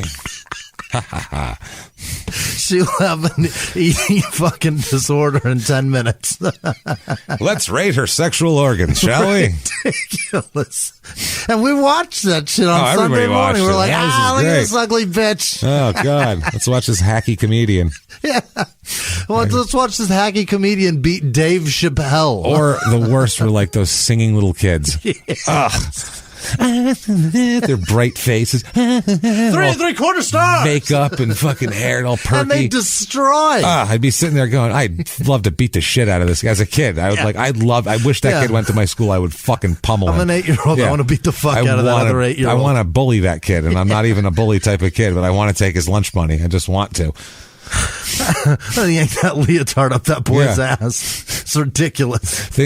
Child, things are going to get easier? Oh, yeah? Well, let me turn you upside down and shake out your lunch money and see how easy it is then, motherfucker. Not at orientation, That's you son right. of a bitch. Take that. Wait till homeroom. It's going to get real hard. Every kid saying that. Either that or Somewhere Over the Rainbow. Those are fucking go-tos. It was gonna get easy. White girls sung Somewhere Over the Rainbow, and black girls sung Things Are Gonna Get Easier. That was it. Those were the two fucking songs that they sang. And they may have only just had like the rights for those songs. They're like, this is your choices. You can sing this or Row, Row, Row Your Boat. It's public domain. Those are your options. You sing Happy Birthday and we'll throw you out on the balls of your ass. Yeah, that's shit. Now, also, in this suit that Dominici lodges against him, she says she didn't find out until a month into them living together that he was married. Oh. She didn't know he was married, but separated from his wife. So she thought they were going to get married, but she wasn't. So she's saying, like, I was duped into thinking that I had this other life and he was already married. So that's what she's trying to stand on. That's a month into it, but they stayed together for 3 years. Well, yeah, she said that they reached an agreement at the start of the relationship that they would, quote, pool their earnings. And I just think of the Eddie Murphy joke. Now we have $275 million and $30 and $75, right. Whatever it was. It was very similar with me and my wife, where I called her four. She made $4,000 one year. So that's not nice. It's not. Be nicer to your wife. That's why Jimmie got a divorce from his wife. That's why I'm divorced. But he did that because he was mad at her for other things. Right. This shit was deep-seated and it went back a long way. You can't just take that and go, well, that's the problem. Jimmie's doing that. It was like that was a response to this. I assure you she deserved it. There was like 50 backlashes later that leads to this. It's not great. So she said they would pool their earnings and share equally while they lived together. Mm-hmm. That was the deal. The lawyer said, quote, Jody and Mark shared expenses and utilized a joint checking account for payment of their bills and for deposits of their income. During the 3 years they lived together, she said she acted as a traveling companion, housekeeper, and babysitter for Gastineau's daughter, an accountant, business agent, and public relations manager for him, and single-handedly handled Mark's large volume of fan mail. Okay. So, yeah, I mean, she's at least owed some salaries stuff, or something. Yeah. I mean, over a few years of back pay, some shit here she was working for. She said he broke promises made to her by failing to share his earnings, but yet took her earnings for his own financial support. The suit says Jody has now missed the peak earning years of what would have been a lucrative modeling career and has impaired relations with the Arizona modeling agencies as a result of Mark's insistence that she abandon her career in favor of assisting the advancement of his own. And so there was a sworn statement from Robert Black, which is the modeling, the agency there. This part, Robert Black described her as an active model who was heavily booked until she began her relationship with Gastineau. He says, quote, at the time when she should have had been propelled toward a potentially successful and lucrative modeling career, Jody advised the agency she was no longer available for bookings because of time and travel commitments with Mark Gastineau. So, now under an Arizona, because that's where they met and where she's filing the case, under an Arizona ruling in 1984, property agreements between men and women who live together but are not married can be enforced by state courts if valid contracts existed between the parties to pool income and share in the proceeds. Right. So they're going to fight about that for a while. That's going to be he said, she said for a long time in court. Yeah, finally, next to 89, Lisa files for divorce. Okay. Finally.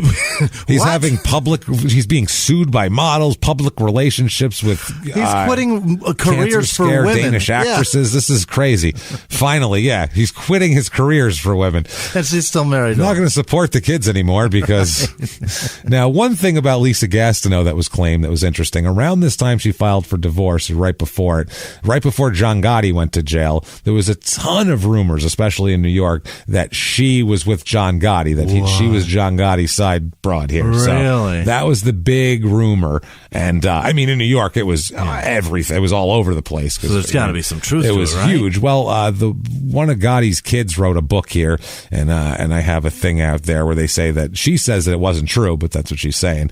She said that the tabloid said that Dad showered Gastineau with gold and diamonds, and this went all the way up to his 1990 arrest. They said that, according to the tabloids, Gotti was scheduled to take Gastineau to a Sinatra concert, then a lavish dinner, but it never happened because he was arrested. She said John Gotti hated Sinatra and wouldn't dare attend a concert of his, which might be true. Some of these old Italian guys will get some weird beef for something, like, fuck that son of a bitch. Yeah. He might have saw him one time. That's the other thing, too. These mob guys have a real...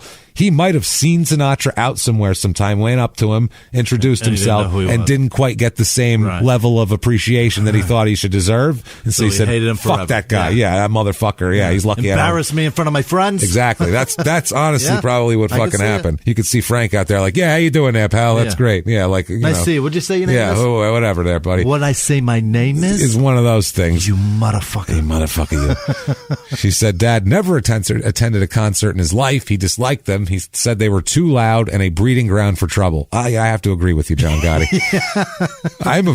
I was born like 50 years too late. I would have been a great old Italian man. Hey, what are you doing over there? Get the fuck out of here. What's with the noise? Come on. I would have been a great old Italian man. I'm just born too late. I'm trying to sit here and stare at the wall. You're being so loud. Born too late, man.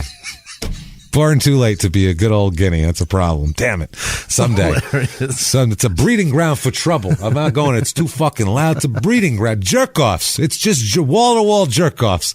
I would say that. He's saying that about a concert? About a concert, which is exactly what I would say about a concert. That's what it is. You've heard me say that about concerts. No. If I go stand there and watch people play a thing. You went with your daughter. By the way, tickets on sale. Shut up and give me murder.com. Holy shit. He said that about a concert. You spent quality time with your daughter. Oh, it was awful. Yeah. Oh, the people there were fucking terrible. I love my daughter and I love spending time with her, but the concert's like, whoa, how can I kind of put myself out of my body for 2 hours? Any concert. I was like that when I was 15. I went to Lollapalooza. Really? I went to see Rage Against the Machine and Cypress Hill together in one show, and I was like, this is just the worst. I'm gonna buy the CD. I sat in the back. I was in the back, just like, this is just terrible. Look at this fucking. This is just pathetic. What are we doing? Yeah, this doesn't sound as good as the CD, and it sucks. So is that I can't. It's so much. I can't even pick out the song. I don't even know what that song is. Which one? No, that's what I mean. Like, that's what it was. At a concert, those concerts, those so bands, you can't loud. hear it. Who knows? And there's so much bass coming out of those subs. Bass, and if you're not standing next to the stage, all of them sound the same. And if you're at a Rage/Cypress Hill concert in New York in 1994, there's just violence everywhere.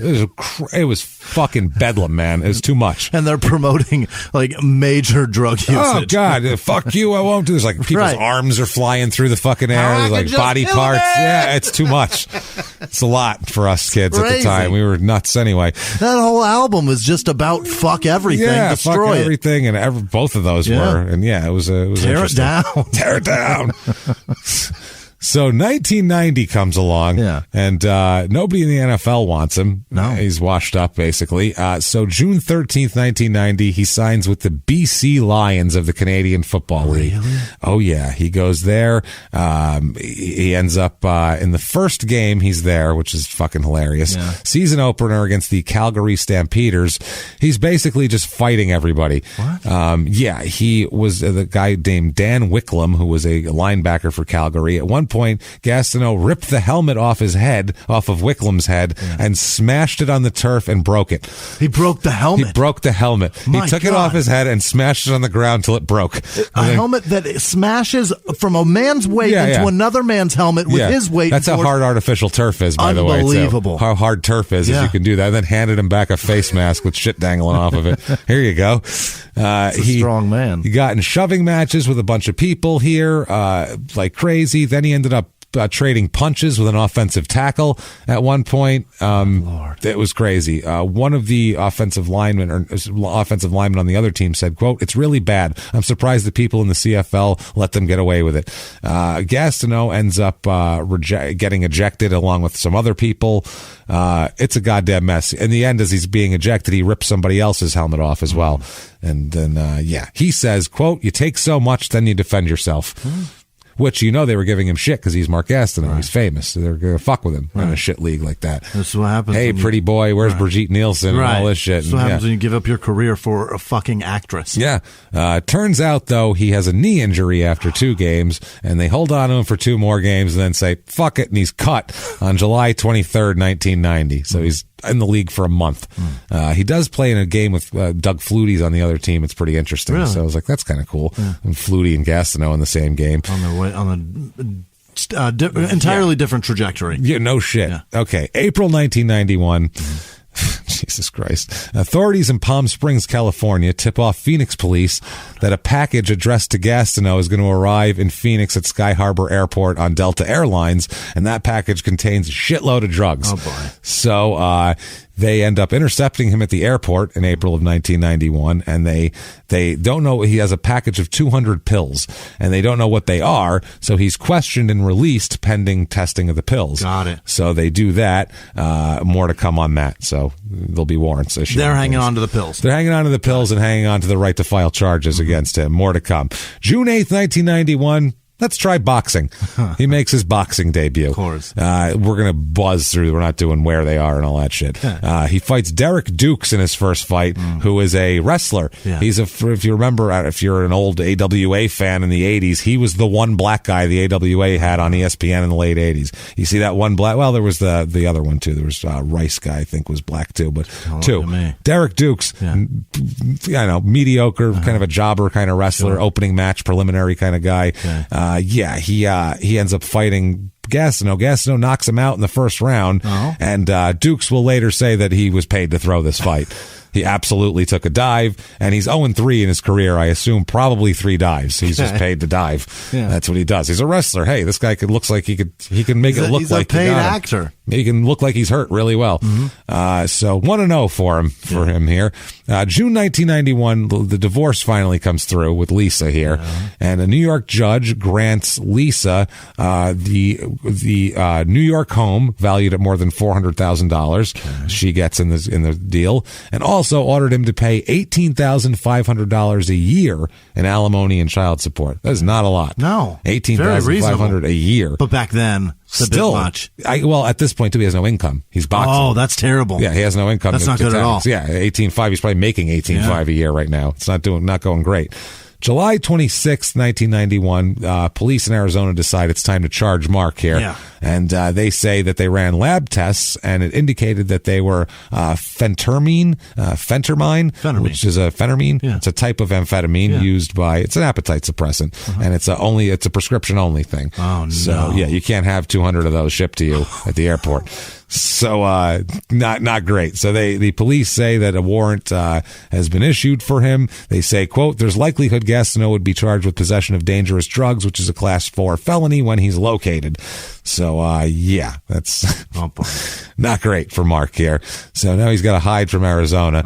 August 22nd, 91, he fights Mike Ackley, who we've talked about. He looks like Dr. Phil. Imagine Dr. Phil in a box. He's as bald as Dr. Phil. He's a fat guy who looks like the time to make the donuts guy got in the ring. 11-19-1. 11 people lost to this man. Wow. And now they can't tell their kids about it. Mark wins this one in the third round. It's a third round TKO, 2-0 for Mark. September 11th, 1991, he fights Tim Murphy in his debut. He's an 0-3 career fighter. Knocks him out in the first round, 3-0 for Mark. October 16th, 91, he's just every month. Charles Nail he fights, 0-1 career fighter. Yeah. This is the only fight he ever has, knocked out in the first round. He's sensing a pattern. He's starting to get suspicious here about some of these fighters. Doesn't look good. Yeah, 4-0. November 13th, 1991, he makes a deal in Phoenix on the drug case. Makes a deal. What's the deal? Deal is they are going to drop drug possession charges against him if he completes a 1-year drug treatment program. Got it. Reasonable as fuck. The deal's an agreement worked out, calls for dismissal of the felony count, and which you want that. That's huge. That's big. The drug diversion program is offered to most first-time offenders, they say. Program includes counseling, community service, and periodic drug tests. He appeared in a hearing here, wouldn't answer any questions, but the drug program admits no wrongdoing. That's the other thing. The charges are dismissed. We both know you got a problem. You go work it out. I remember that. Yeah. He ends up not showing up for any of that shit. None of it. Charges are totally revived, and now they're pissed, too. Yeah. Oh, he didn't show up for a fucking thing. Nothing. Didn't submit to drug tests, didn't do drug treatment or counseling. Nothing. Just said, well, fuck you. I'm going to go do what I do. What is that? I can't imagine. How do you just do that? I don't know. You just out of sight, out of mind. I'm not in Arizona now. I mean, if they don't write my name down, fuck it. I claimed present. Now I got to go. That's it. So December 17th, 91, he fights schoolboy Jimmie Baker. Yeah. The schoolboy here, 15-20-1 career. This is a second-round TKO for Mark. He's 5-0. Next month in January, he fights schoolboy again. Knocks him out in the first round this time. Schoolboy, too. Schoolboyed him twice here. 6-0. February 8th, 92, he fights Kevin Barch, who is a 0-1 career fighter. This is his only career fight. First-round TKO. 7-0. February 22nd, 92, he fights Troy Berg, 0-2 coming in, 0-3 career. His last fight, first round TKO. Again, 8-0 for Mark. Who's setting these up? Well, we'll find out because it's all being set up in a certain way. April 3rd, 92, he in Reno. That's the whole sheriff's department's coming to watch that one. Versus Sheriff's Department versus Lon Liebergen, who's a 5-6 career fighter. First round TKO again. Yeah. So 9-0.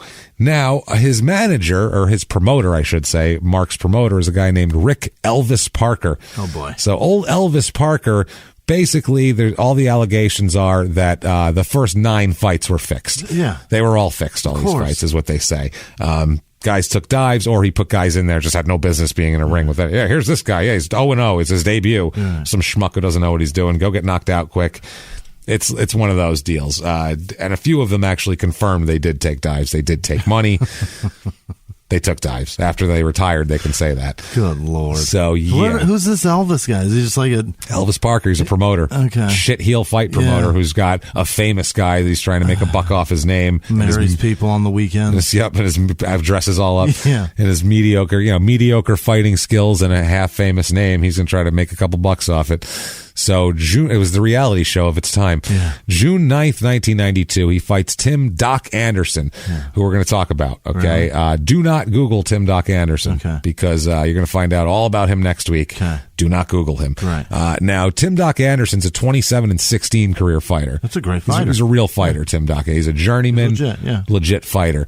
Now, Parker apparently says, Elvis Parker, he says he was promised a big payday for Gastineau against George Foreman on his comeback there if he could get Gastineau to 12-0. That's why they set up these tomato cans for the guys in the beginning. They have to build up 12 wins before they're legitimate. 12, 13, 14, 15. Okay. So when you start seeing them fighting decent fighters.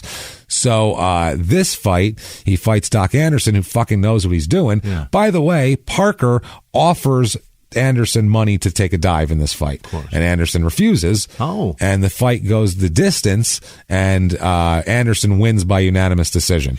So Gastineau loses the fight. So rather than taking a dive, he won. So 9-1 he goes to now. Gastineau.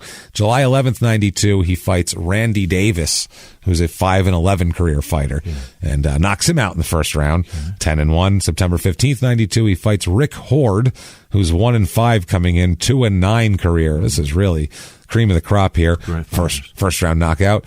Then he fights November 16th, 92, Gary Shull, making his debut on a 1-3 career. Fourth round TKO, 12-1. December 3rd, 1992, rematch against Tim Doc Anderson. Okay. This round here, Anderson basically insists that he was drugged. He says his water bottle tasted funny. He felt funny the whole match. He couldn't get hit. He couldn't. I know how that feels. Couldn't focus. He just couldn't fight the same. He was a step slow. He couldn't figure out what it was. Damn it, Houston, Texas. He said he was lightheaded, nauseous, and hallucinating during the bout. After the fight, he went in the locker room and passed out. Really? Like fell over from the whole thing and passed out. What stems from this is absolutely fucking insane. Just mayhem. It's next week's episode. Do not Google him, but I'm telling you, what stems from this is this guy, his whole life is trajectory from here on out completely changed into a crazy crime, and it's fucking insane. Yeah. And Gastineau just shrugs and forgets this guy. If you ask Gastineau today, you know Tim Doc Anderson, I don't know what you're talking about. Whereas Tim Doc Anderson would go, that motherfucking Mark Gastineau fight was the only turning point of my life. It's so weird how it can affect two people. Yeah. Totally different. This time, Gastineau wins. This is how good of a fighter he is, though. Even drugged, it takes Gastineau 6 rounds to knock him out. So, he's still knows how to hang in there and protect himself and shit like that. This brings him to 13-1, Gastineau. Now, December 19th, 1992, 1 p.m., middle of the afternoon, not Studio 54, instead the Lynbrook, Long Island Railroad Station at 1 p.m., the complete opposite of Studio 54 at 2:20 a.m. Police officers there notice a car illegally parked and run a check on the license plate and realize it's Mark Gastineau and that he has a warrant out for his arrest from Arizona. Yeah, because you have to go do your shit. Right. He's charged with failing to appear on a charge of possessing a dangerous drug. And basically all the charges are reinstated, and he's fucked here. So he's returned to Phoenix from New York to face the drug charge.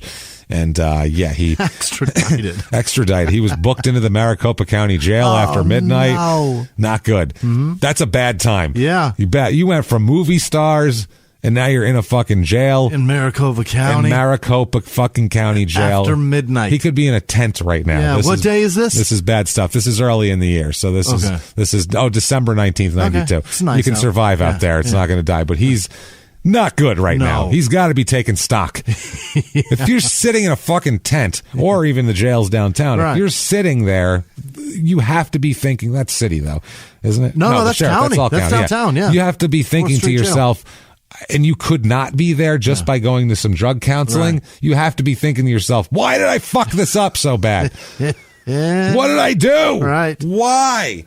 I mean, Jesus Christ. Yeah. You don't know what's going to happen, too. You're in some fucking Arizona prison. You're like a famous dude. And you don't know. There's a lot of crazy people here in jail from all over the place. Right. It's nuts.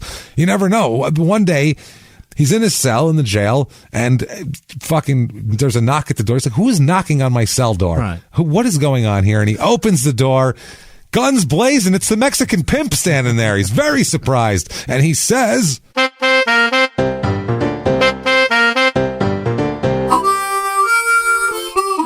how is it you've come to arrive here?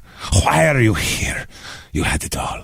Right. Why? You have models. You have model shoes, 18 years old, valuable to sell. You could have gotten, rather than pay her $400,000, you get people to pay you for her. I have taught you nothing. I'm always waiting on some disgusting phrase for a woman's vagina to come out. Brigitte Nielsen, I sell her by the inch. I sell her as a fantasy vacation experience. I say you oil her up and ride down her like a log flume at splashdown. It's wonderful, but I don't understand you. You do wrong. I'm sorry. I have to go. Poof. And a poof of shit and bullets and tequila. He's gone. Lime wedges and coronavirus. Mark is going, where the fuck am I?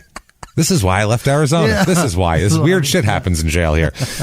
So, March 30th, 1993, he has to go to court for the Sky Harbor drug situation here. Yeah. And he, they're so pissed at him. I'm sure. He pleads guilty now to a reduced charge of possession of drug paraphernalia. He's getting possession now. Of drug paraphernalia. Better, that's not a felony. It's a misdemeanor? Yeah, I think so. It's stipulated that he could not be sentenced to serve any jail time. That was the original thing there.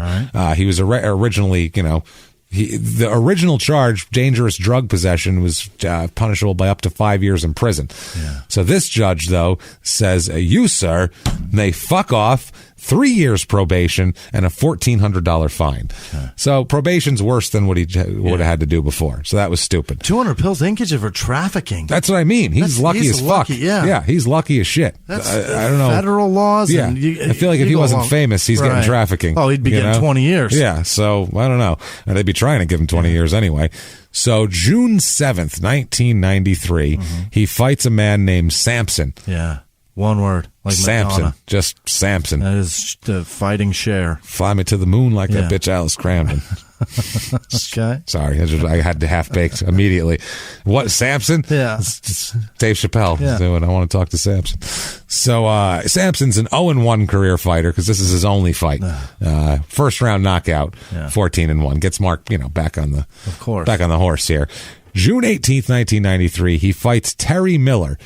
Why are they letting this man box? You know what he was coming into this fight? 0-10. Oh, boy. Sorry, you haven't won one. You got to 10. You're not. Career 0-12. Is that when you finally realized 0-12 was the time? You're going to be 30-10 one day? I just wanted to get a dozen fights in real bad. My family's all bakers. It's a superstition. You know how it is. I had to get a dozen and see how I was doing. You can't judge yourself till after the first dozen fights. You know how it works. So double-digit losses without a win, it's over. Stop. It's done. So he fought 12 times, never got to win. That really sucks. That's pretty brutal. Never felt how good it feels to win. Damn. So, but he's felt how bad it feels to lose plenty. So, round 3 TKO. That's the difference between me and him. We have the exact same winning percentage. Exactly. I just haven't been pummeled. Also, that's what would suck. Is you've been beat up. He got knocked out in the 3rd round here. So that means he got punched for 2.5 rounds and then knocked out. Which is awful. No one wants that to happen to him. Jesus Christ. He got beat up for like 8 minutes. Yeah, he got beat up for like 8 minutes and then was unconscious. Too unconscious to continue. So, I mean, that tells you a lot right there. And he did that 12 times. Right. Why? Glutton for punishment, this fucking guy is. So I'd rather be 0-0. That's what I mean. So 15-1 for old Mark here. Now, April 12th, 1994, he fights Craig Thurber, who this is his debut fight. Yeah. And this fight turns out to be a no decision. What? I don't know what happened here, but it's just a no decision. The fight never happened, and Thurber never fights again. It's not even a draw. No, it's nothing. There's nothing. It's the no decision. So this guy has an 0-0 career record, but he fought once. How shitty is that? I'm going to be a pro boxer. What's your record? 0-0? Yeah. I did fight, I swear. It's a no decision. Yeah. So 15-1 for Mark still, because that's a nothing fight. And here's his last fight. November 3rd, 1996, he fights Alonzo Highsmith. You know who he is? No. Ex-NFL running back, Alonzo Highsmith? No. Ex-NFL running back who goes on to be a pro fighter. So, yeah. Got it. Yeah, he's a good running back too, Highsmith. I think he played for the Oilers, if I'm not mistaken. Yeah, Houston. He's 15-0-1 coming into this fight too. He's doing well. Yeah, his career 27-1-2. Oh. So, and he beat some decent fighters. Really? Highsmith was no joke. He was a good fighter. And Mark found that out with a TKO loss in the 2nd round. Alonzo whooped his ass. And he realized maybe I'm too old for this because he's 40 right now. Little old for boxing, Maybe guy. we should just keep paying people to lose because that was working more. Yeah, you're not Floyd Mayweather with the hand speed. Like, you're a 40-year-old defensive lineman with bad knees, dude. Like, it's over for you. So, 15-2, and that's going to be his boxing career as well. Done. Yeah. So, what is not done, though, is his police arrest career. That is about to take a major upswing. Right. I like how he puts one thing down to pick another thing up. Yeah. That's what I like. Not a multitasker. He likes to focus. Yeah. Right football. I'm going to get arrested a few times, and then I got to box for a while, and then back to getting arrested. Yeah. It's good. I like it. Focused. It's easier for me to chronicle, too, at that point. Okay. So, February of 1998, February 1998, he's arrested here. He's charged with 3rd-degree assault for allegedly attacking his 33-year-old girlfriend on a Queen Street corner. Oh, boy. We've really gone downhill, bro. You went from picking up models in bars, 18-year-old models, and having them quit their jobs to live with you, to abusing 33-year-old women on a Queen Street corner. Oh, boy. Like like a fucking bus driver. Right. Who, you, Ralph Cramden? The fuck is wrong with you? No, you don't do that. You used to get into Studio 54. Guys who work for Con Ed beat their girlfriends on the corner on a Queen Street corner. That's who beats their girlfriends on a Queen Street corner. Con Ed workers, some guy, fucking skyscraper guy. Those Leave guys that do. For a drunk Port Authority. Yeah, employee. What are you doing? Get the hell out of here. Jesus Christ. Maybe a Metro North employee. That's just for my brother. Yeah. So he was, he's charged with hitting her and bruising her face and wrist here. We'll find out exactly what he was charged, they said he did here. But later on, he'll end up being released on the condition that he attend anger management class and stay out of trouble. September 3rd, 1998, he's arrested for assaulting a different woman. This is a Manhattan woman. This is the second time, obviously, this year he's been arrested for attacking women.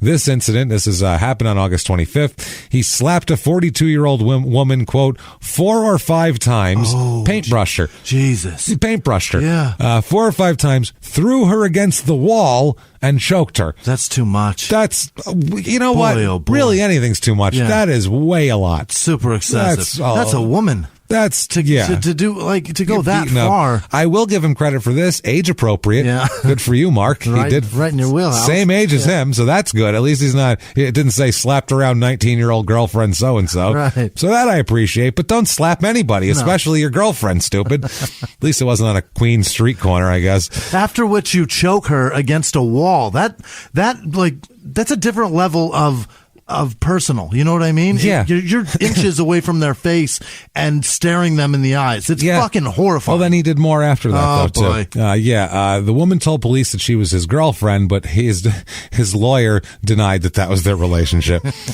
He's charged with third-degree assault, menacing, and criminal possession of a weapon. Want to know what the weapon was? What was it? After he slapped her 4 or 5 times, choked her up against the wall, he picked a table up over his head and threatened to fucking smash her with a fucking table. Wow. Steroids, anyone? Yeah. Would anyone like some? That's really fucking crazy. I'll beat you with a table? Okay, I've never heard a table used as a weapon before. No, not all like of that. You know what? Yeah. A crime in sports first. 199 episodes. We've had every kind of domestic violence humanly possible. Nobody's picked up the dinner table yet. No one has picked up the dinner table and said, I'll fuck you up with this table. That is new. You want to go, bitch? You want to go? Because the funny thing about that, not that this is funny, obviously, is a terrible situation, but the fact that when he picked it up and held it over his head, he went, ah! He did. He did. He had to get it over his head and go, this is stupid. What am I doing? Smash you with it. Like, how much, what do you have to be on for that to be okay in your mind? This is an appropriate response to anything that's happening. That's legitimately grabbing the closest object. This fucking table. What if his car was there? Just rip the door off and chase her with it? What was he I'll beat you with this bumper. What a weird thing to do. Just wait till I get these windshield wipers off. I'm going to spank the shit out of you. An antenna's terrible. That's good. That's solid. He would pick something bigger, I feel like. Hold on. I'm getting the hood off. Wait. Till I get in the trunk and get this tire out. Yeah, I got to get that. I'm going to fling the spare at her like a discus and see if I can take her down as she flees from me. So he's having a bad year. Yeah. 2 beatings, 1 on the street corner, and this one, neither of these look good. No. They don't look good for you. This is at 2 a.m. How do you not grab the chair? Nope, table. Whole table. Because it's more dramatic. Yeah. Right. What are you more scared of? The guy with the table. Dude, a monster in your house, huge guy slapping and choking you and then picking up a fucking table? That is scary. I feel bad for this woman. High Jesus five Christ. to both of them for having the ceilings for that capability. That's true, yeah. Good job. It's a nice place. You got to have at least some 12-footers for that. Because on the swing of it up, you're gonna, I don't know how big the table is. But chunks of ceiling out. He didn't take out the popcorn at that point, so good for him. But this is terrible. Yeah. This is getting scary. Mm-hmm. He hasn't really been too much of a domestic assaulter before this, and I don't like the way this is turning. We for got him. 2 in a row. Yeah. Also, he's not quite right in the head later on. No? We find out later on that he'll have some issues from getting hit in the head. Which doing both of them. Or the early onset of that is temper and unable to control your impulses and emotions and reactions shit like that. To things that are overreactions. Screaming and picking a table up and threatening a woman with it is a good thing. Of hey, maybe we should check his brain out, make sure it's okay. This is. Dude. I feel bad for these women. How do you come in contact with this guy? You're like, oh, Mark Gastineau, he's this famous football player, and he's picking up tables. I really do. I mean, Jesus Christ. He's got a kid, by the way. Yeah. Haven't heard much about her, have you? No, Brittany. No, and you won't. And the boy, right? Doesn't and the boy. Oh, yeah. Doesn't care about long that. Long gone. Yeah, long gone. And the Brittany, I think about 2002, she won't talk to him again. Never. That'll be it. He's out of her life, and she was estranged at that point. I mean, honestly, even at that point, if someone has brain damage and their kid won't talk to them, you feel bad for them. I mean, I feel bad for all these people, Jimmy. All of them, but not nearly as bad. Oh, my God. As I feel for Mark Gastineau. There's got to be so many. Account executive at Arrow Sign Company in Sacramento, California. Real nice LinkedIn picture of him with a big old fish at a lake. Yeah. Look at that. He looks like he's having a good time. Good shot there. Mark Gastineau, material handler at Meggitt Avionics in the U.S. Mark Gastineau, Chief Operating Officer at Next Agency in the greater Los Angeles area. And Mark Gastineau, Mouse at Disney ABC Television Group in New York. I don't know what that means. Does he play a mouse? Maybe a guy who plays a mouse. I'm thinking Disney is ABC, isn't it? The same thing, yeah. Maybe he works for Disney somehow? Apparently, he says he does. Who knows? Or he says maybe he's just a mouse in New York City. There you go. Maybe his Mark Fievel Gastineau is his name. We don't know.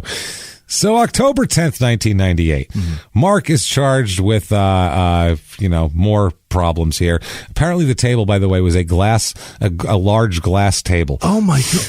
That's even worse. That's heavier and crazier. If you hit somebody with that's to the sharks. You're going to kill them. Yeah. James, oh my God. The woman is a woman named Patricia Shore. Patricia Shore is his girlfriend, by the way, and a membership sales manager at the Vertical Club Gym. The lawyer said that it is Gastineau's girlfriend at this time, but her lawyer says, oh, by the way, they're actually married and she might be pregnant. Oh, no. On top of that. So I will bash you with this table, you pregnant. How dare you? It's, wow. Pregnant wife of mine. Assistant District Attorney said that she received a voicemail message from Gastineau. This is the attorney received it. Just the DA received a message from Gastineau saying he was with Shore. The prosecutor said that she also had information that he was in another state with Shore, and we don't know if she's with him voluntarily. They made it out like he kidnapped her and then called the DA and told us about it. Right. No, they're just together, is how it is here. Shore's friends, though, said they're concerned for her safety. Yeah. So there's literally we need to find this woman and make sure she's safe, which, I mean, that would be good. Gastineau's attorney says Shore does not feel in danger and that she, quote, never asked for an order of protection. At the time, they said the complaining witness is in love with Mark Gastineau. They've gotten married and she may be pregnant. That's Mark's lawyer say that. Complaining witness. Now they have. They've gotten pregnant. She will refuse to testify against him or anything like that. But this allegation is that he violated an order of protection, came from the neighbor who saw him going into the building. So that violation, whether she wants him to or not, there's an order of protection, and somebody alerted him, so he violated the order of protection. Okay. So that's that. The attorney said, the attorney also said they didn't know where Gastineau was. This is obviously getting out of fucking control with all this craziness. Something slipping away from him. Yeah. And, I mean, the only thing I could see slipping away more would be the profits and all these sales, Jimmy. The sales! The sales. It's the only thing I can see slipping away more. If you happen to be in October of 1998 in the Poughkeepsie, New York area, which is terrible. I'm from there. It's terrible. Check out the sales here. Head on down to the PC warehouse. Down the street is where James lives. Oh, baby. And then Wappinger's there. I was in Phoenix by then. But, you can get a 32 megabyte of memory. So basically 32 megabytes of RAM. Think about that. The first iPod had more. Yeah, a 32X CD-ROM, though. So that's good. Also a floppy disk drive. You're going to need that, everybody there. A Keytronic keyboard and Logitech mouse. Comes with Windows 98 CD and license. Lotus Smart Suite 97, $749. Wow. You couldn't fucking you couldn't check your email on that. It'd take you a week. Here's a different one with an Intel Pentium 2 300 MMX. This is 64 megabytes of RAM. Now we're talking here. Same deal, though, with the floppies and all that. Windows 98, $1,099 for this pile of shit. That 6 months from then was completely obsolete and slower than dog shit. Useless. Not great there. Also, monitors are on sale. Oh, baby. Color printers. Come out and get them. Now, let's say you're looking for a sale. You found your computer. Yeah. And, but you're lonely. Yeah. You're lonely at home. How about the personal ads? Let's check what kind of sales they have on people here. In print? From the New Poughkeepsie Journal. Want to see some, Jimmie? I remember these. Oh, these are great. These are so good. Here's one. Yeah. Now, I love the bold titles of these. Personality Plus. That's the bold title. That is such a hacky-ass thing to say. Yeah, well, that also means you're fat but cool. Right. That's what that means. 42-year-old divorced mother of two, 5'1", blonde hair, hazel eyes, enjoys dancing, walk, swimming, the ocean, taking trips, seeking male 30 to 55 with a great personality and similar interests. Okay. Go back to all the measurements except for one important one. Well, yeah.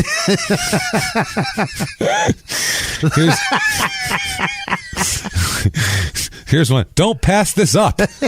What is this? A fucking? What am I getting? Free showtime for 3 months? What's going on here? Car? Yeah, low mileage. Attractive, educated, slim, unencumbered, divorced white female, 40s. In other words, 49. Yeah. Enjoys. Hurry, my birthday's next month. 40s, enjoys dancing, dining, travel, weekend getaways, movies, zoos, quiet, anything basically, and more. Seeking a divorced white male. Why divorced? Right. 40s to 50s who's sincere. Your pool, dear. Yeah, and educated with a good sense of humor. I mean, most of them are divorced. Yeah. Here's one.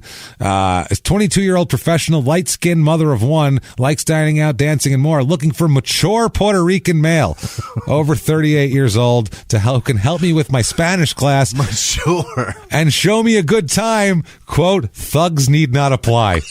Swear to God, it says that on the fucking listing. Mature. This means mature. 7 inches plus. It's very mature. It's matured. Here's one. Quote, looking for Norman. Who the fuck is Norman? She met him a long time ago. I don't know. 35-year-old, 5'6", 130-pound, single mother with brown hair and blue eyes, enjoys hiking, camping, movies, reading, good people, seeking an intelligent male who's not into head games. Right. Oh, boy. And I had a one-night stand with a man named Norman, and he was amazing. He was the best. Yes. Here we go. To know me is to love me. Oh, boy. Oh, boy. Here. She's friendly, mature, blah, blah, blah. Looking for someone 24 to 32. Here's one. Still available. That's what it says.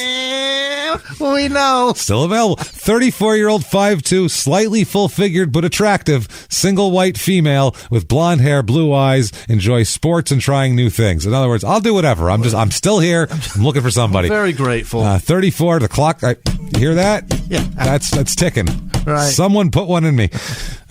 Here, companionship, possible relationship. Here we go. New adventures. Yeah. 40-year-old single mom looking for an attractive male, likes to meet new people. Oh, is she a swinger? I don't know. Here's one. It's a good thing. That's the title. Which is 49-year-old, 5'5", slim to medium build single mothers looking for a good thing. I'm not quite. It's a 50. good thing. Almost there. Sophisticated, educated male, 25 to 55, at least 5'9". Sorry, Jimmie. Yeah, you're out. With similar interests. I feel so bad for short guys like that because women are cold. Women will just. Oh my God. I mean, men will do this. See, this is the difference though. Men will be like, I wouldn't fuck her. She's fat or she's ugly. But then if they were alone, he'd fuck her. Yeah. Whereas the woman just looks at a guy. If it's under her height requirement, she just goes, nope, and you're done. You are fucking done. She does not want your genetics in her fucking kid. That's it. And Sorry. It's not even that she doesn't want your kid. Oh, it is. She just doesn't want to fuck you at all. I'm not having short children with you. Fuck off. That's what she's saying. That's exactly what she's saying. She won't have a one-night stand with you. That's what I mean. She doesn't want anything to do with you. If your sperm accidentally got inside of her, that's like from the beginning of time. Don't breed with the short ones. It's true. Sad. I have seen tweets that were like just directed at the short people, and it is fucking hurtful. Oh, it's brutal. It's fucking brutal.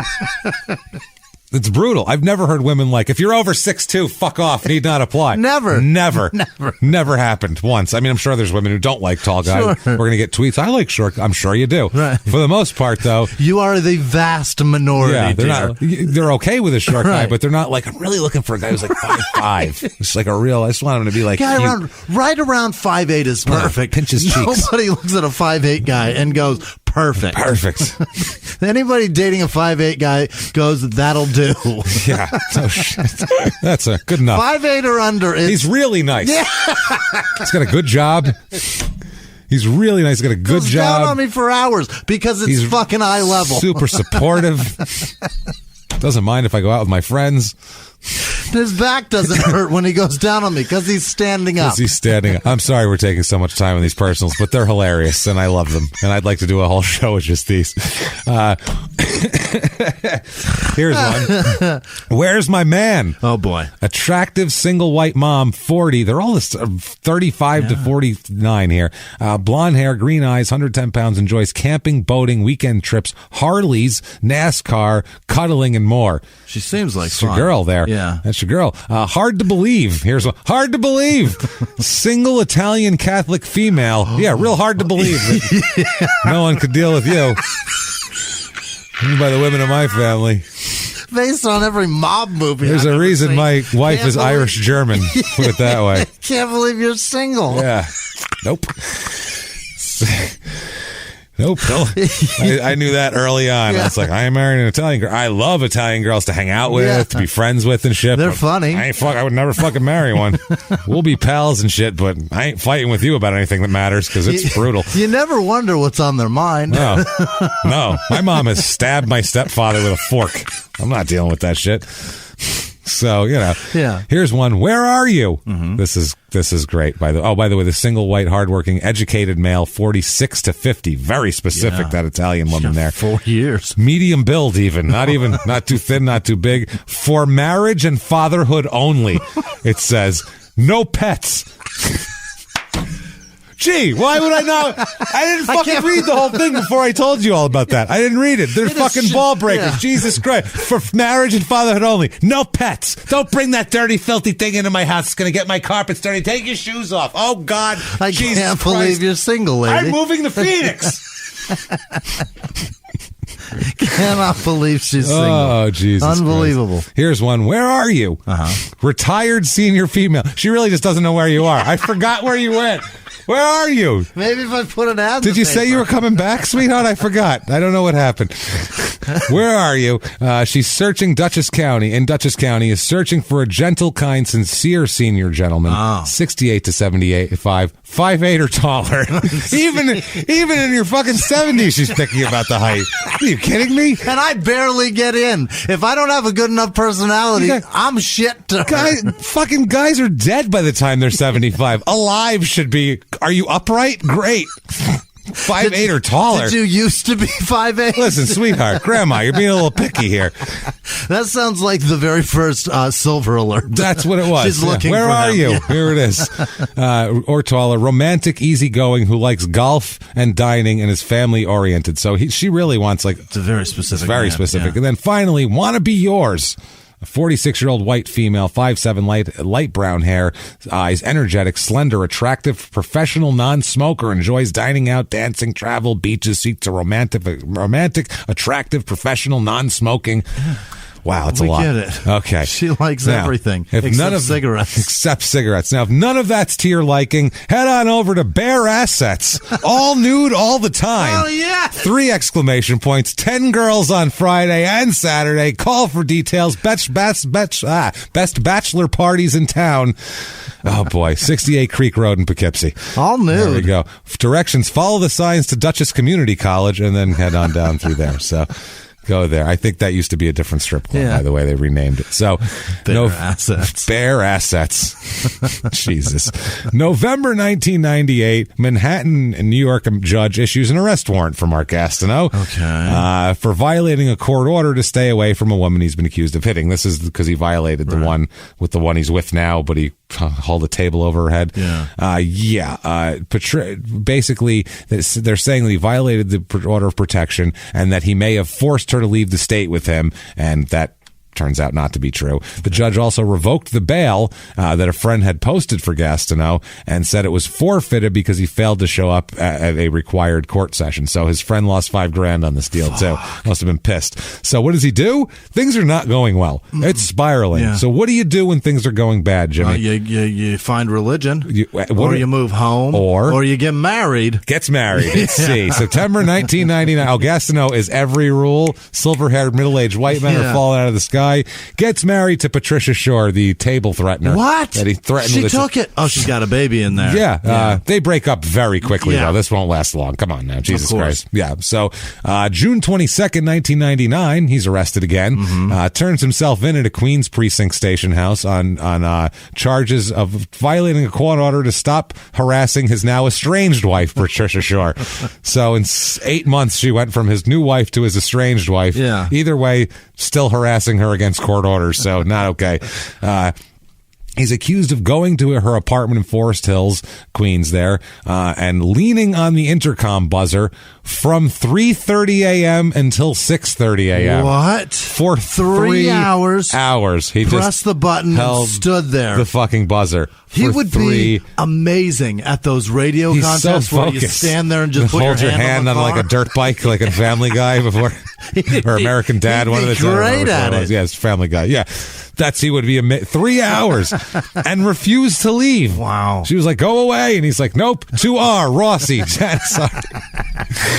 It's your own goddamn man. It's your own goddamn man. He's my husband. He turned himself in for this and was arrested. She called the cops and he took off. She had obtained the order of protection after he pleaded guilty to another misdemeanor assault charge against her, was the glass cocktail table incident. So, Jesus Christ.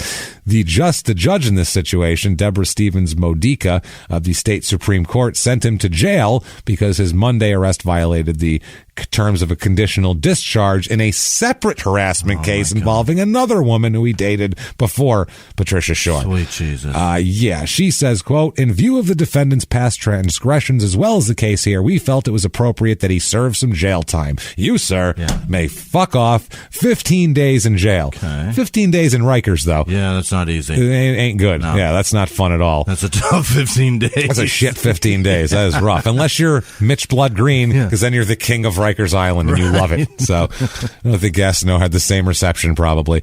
This is really fucking interesting. His lawyer says, well, I don't get it.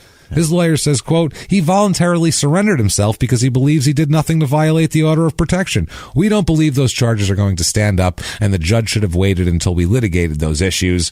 And they said that he was very surprised he was headed for Rikers Island. She said, quote, "He didn't expect it because he's cooperated all along." So, August 3rd, 1999, he is charged again with assault after the police pick him up at the home of his now current girlfriend in Jamaica Estates in Queens. This is another woman here, a 29-year-old woman. She'd been out with Gastineau that night, and they got into what turned into a violent argument. He is not good at controlling things nowadays. Think about this. He went out. This never happened before. There's a problem going on here. This isn't like, he always beats women. He's been beating women since before. This is a new thing. It's weird. She said that they got into a violent argument and she returned to her home and, Jesus Christ. Gastineau ground a lit cigarette into her arm. Oh, my God. Yeah, that's what he did. That's... Oh, boy. That's insane. And during a dispute, they were arguing. He grabbed her arm and put a cigarette out on her. Oh, good Lord. Yeah, so she called police, said she wanted to press charges, obviously. And, so that's that. That's August 30th, 1999. April of 2000, he is ordered to spend a year at the Hope Christian Center, a Bronx treatment facility, by a judge. If he fails to finish the program, the judge said that he is surely going to jail, quote unquote. Apparently, he's supposed to do this. This is for all of his shit. He's supposed to go to this treatment center and get its anger management, counseling. Basically, he's got it's like a year of doing this. It's a big deal. So what he does is nothing. We'll find out. That doesn't sound like fun. Well, we'll find out here. September 13th, 14th, 2000, this is a few months later when he should still be in there, he is not. He violated terms of the probation, he says. He's ordered to spend a year in treatment, but left after 4 months. And his former lawyer, or his lawyer here, asked the judge to give him another chance to straighten out his life. She says, quote, he's a changed man, Your Honor. Mm-hmm. 4 months, a year, it was just too long. She said that the judge here said, quote, I have given you beyond a chance, beyond a second and a third chance. You, sir, may fuck off 18 months in jail. That's different. That's a lot. 15 days is one thing. 18 months is like, oh, shit. That's a year and a half, man. That's a lot. So, yeah, he goes in September of 2000, and he's released from jail in July of 2001. Oh, he does almost the whole thing. He does, yeah. He does a year, basically. 11 months he does in jail here. Next month, August 14th, 2001, he's stopped for going 60 miles an hour in a 40-mile-an-hour zone. He cooperates with police. They do a warrant on him, a warrant check, and he has an outstanding felony warrant for possession of narcotics equipment. Where? In Arizona. Yeah. So he's booked by the Sedona police, and it's where he got arrested in Sedona. He got pulled over up north up there, probably heading over to maybe where he's from. He's booked by the Sedona police, transported to the Yavapai County Sheriff's Office, and he is awaiting extradition down to Maricopa County again. If things weren't going bad enough for him, in January of 2002, Michael Strahan breaks his sack record. Oh, no. Things aren't going bad enough. Now, if you remember, it was on a phantom sack. It was Brett Favre fell down. Oh, and then he touched him? Yeah, he was giving it to him. Favre did. Like, he was chasing him, but Favre could have thrown the fucking ball away. He was outside the pocket, or he could have run. And now... He just was like, okay, you got me. Now Gastineau's forgotten. Yep. But he's good about it. He says, Mark says, quote, it's only been a few years, but records are made to be broken. He said that it lasted so long is what surprises me more than anything. It's so hard to do. You can't make light of it. Getting sacks in the NFL is not something that's handed to you. I just want Mike to know that I give him all the credit in the world. I understand how big an accomplishment this is. Remember those words for later when he doesn't say that again. He says, in a way, I think people in my family who are taking it a lot harder than I. There's something positive in Michael taking the record. The way Michael is on and off the field, it won't be a bad thing for him to hold the record. It means a lot to my family, but for me, what I've been through, it's a plus for Mike to break it. I hope Mike never gets the record I have off the field. He actually said that. The one you have the rest of your life when you do things that force you to do time in jail. Yeah, there's two records, really. Yeah, there is. That should be that's the alternate name of our show. There's two records, really. Crime and Sports, a.k.a. there's two records, really. The one on the field and the one off it that's so horrible that only time helps you appreciate the freedom you have. Jesus. He says, listen, no news is awesome news to me. No publicity is awesome publicity, especially if it's going to be negative. The family things it can create through heartache is damaging. I'm here for Michael. I wouldn't be here if the person who could break the record wasn't someone of his strength of character. So he's fully supportive of Michael Strahan. Yeah. Loves that he broke the record. February 2000. Or does he love that somebody's talking to him on camera? I think he's like, hey, they're talking to me and they're not going, so how hard did you hit her, Mark? All right. Did you now when you were holding the table over her, threatening her, was she already bleeding from the nose or?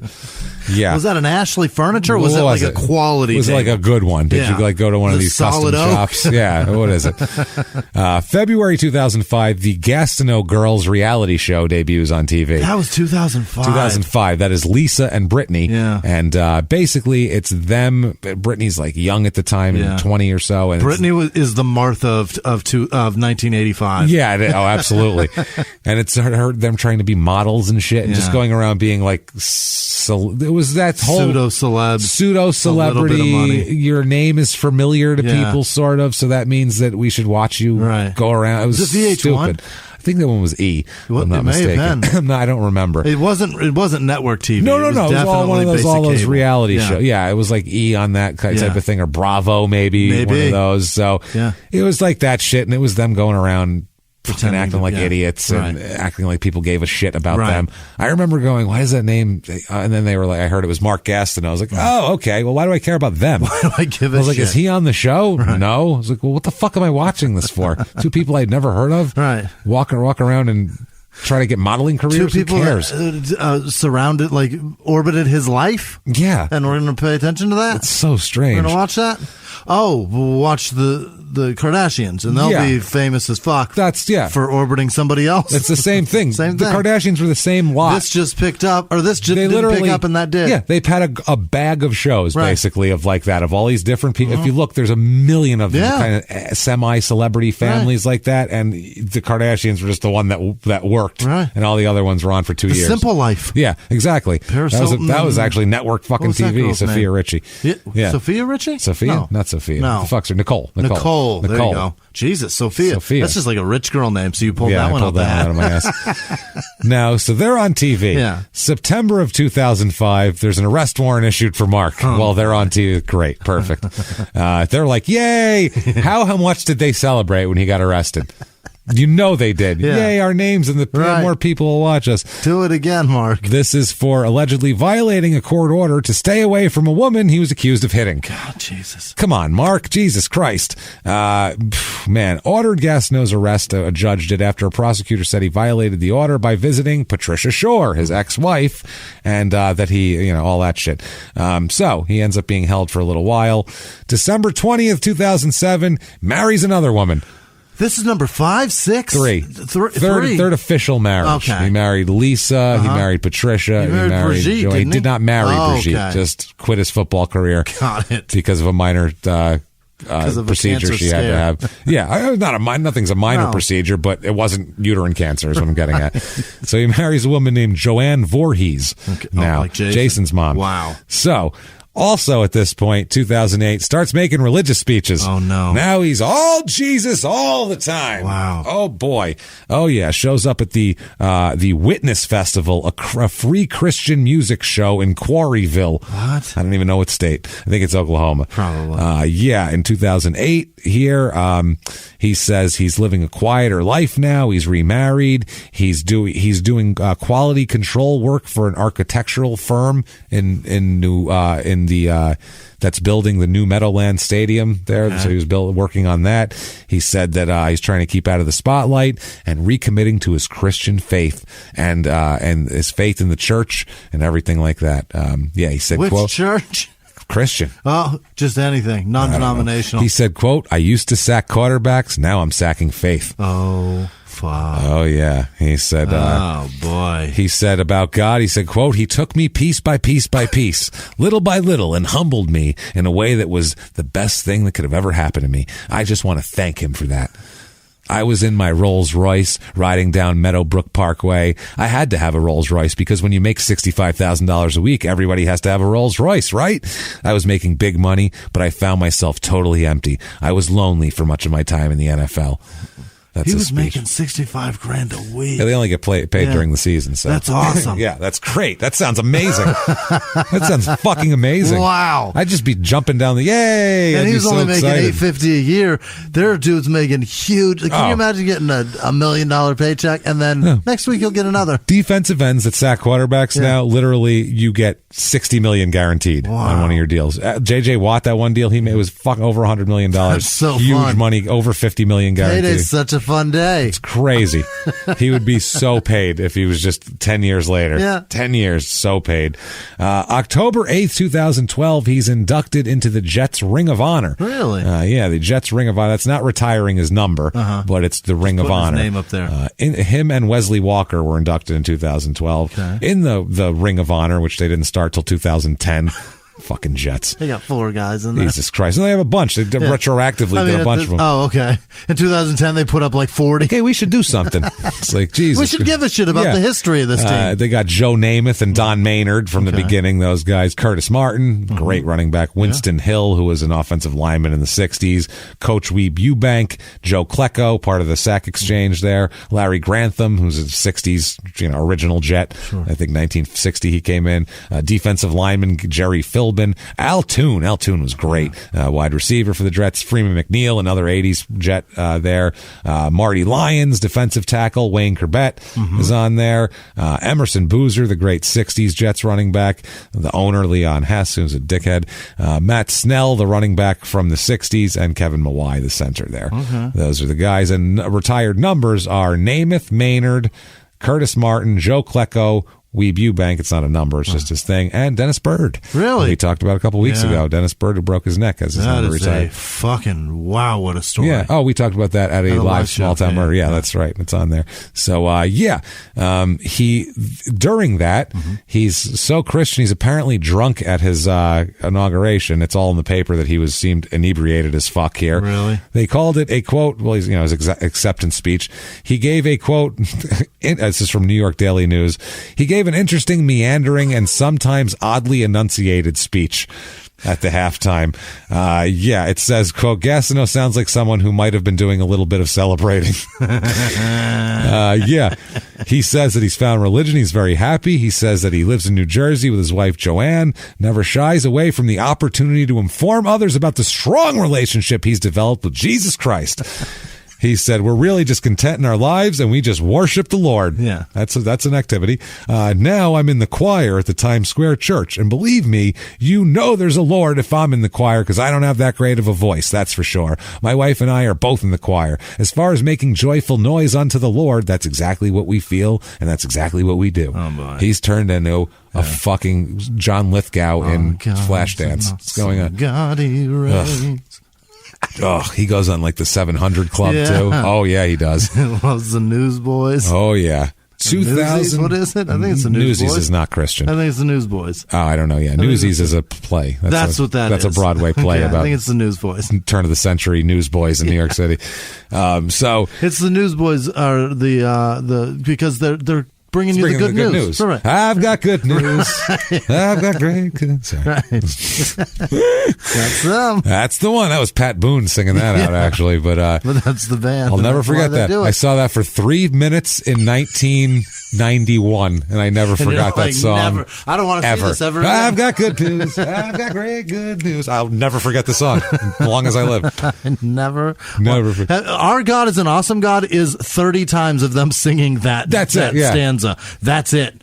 There are no other words. It is, our God is an awesome God. He reigns from heaven above with wisdom, power, and love. Our God's an awesome God. Because I've heard it a million times in one fucking song. Because you heard it once. The same reason I know.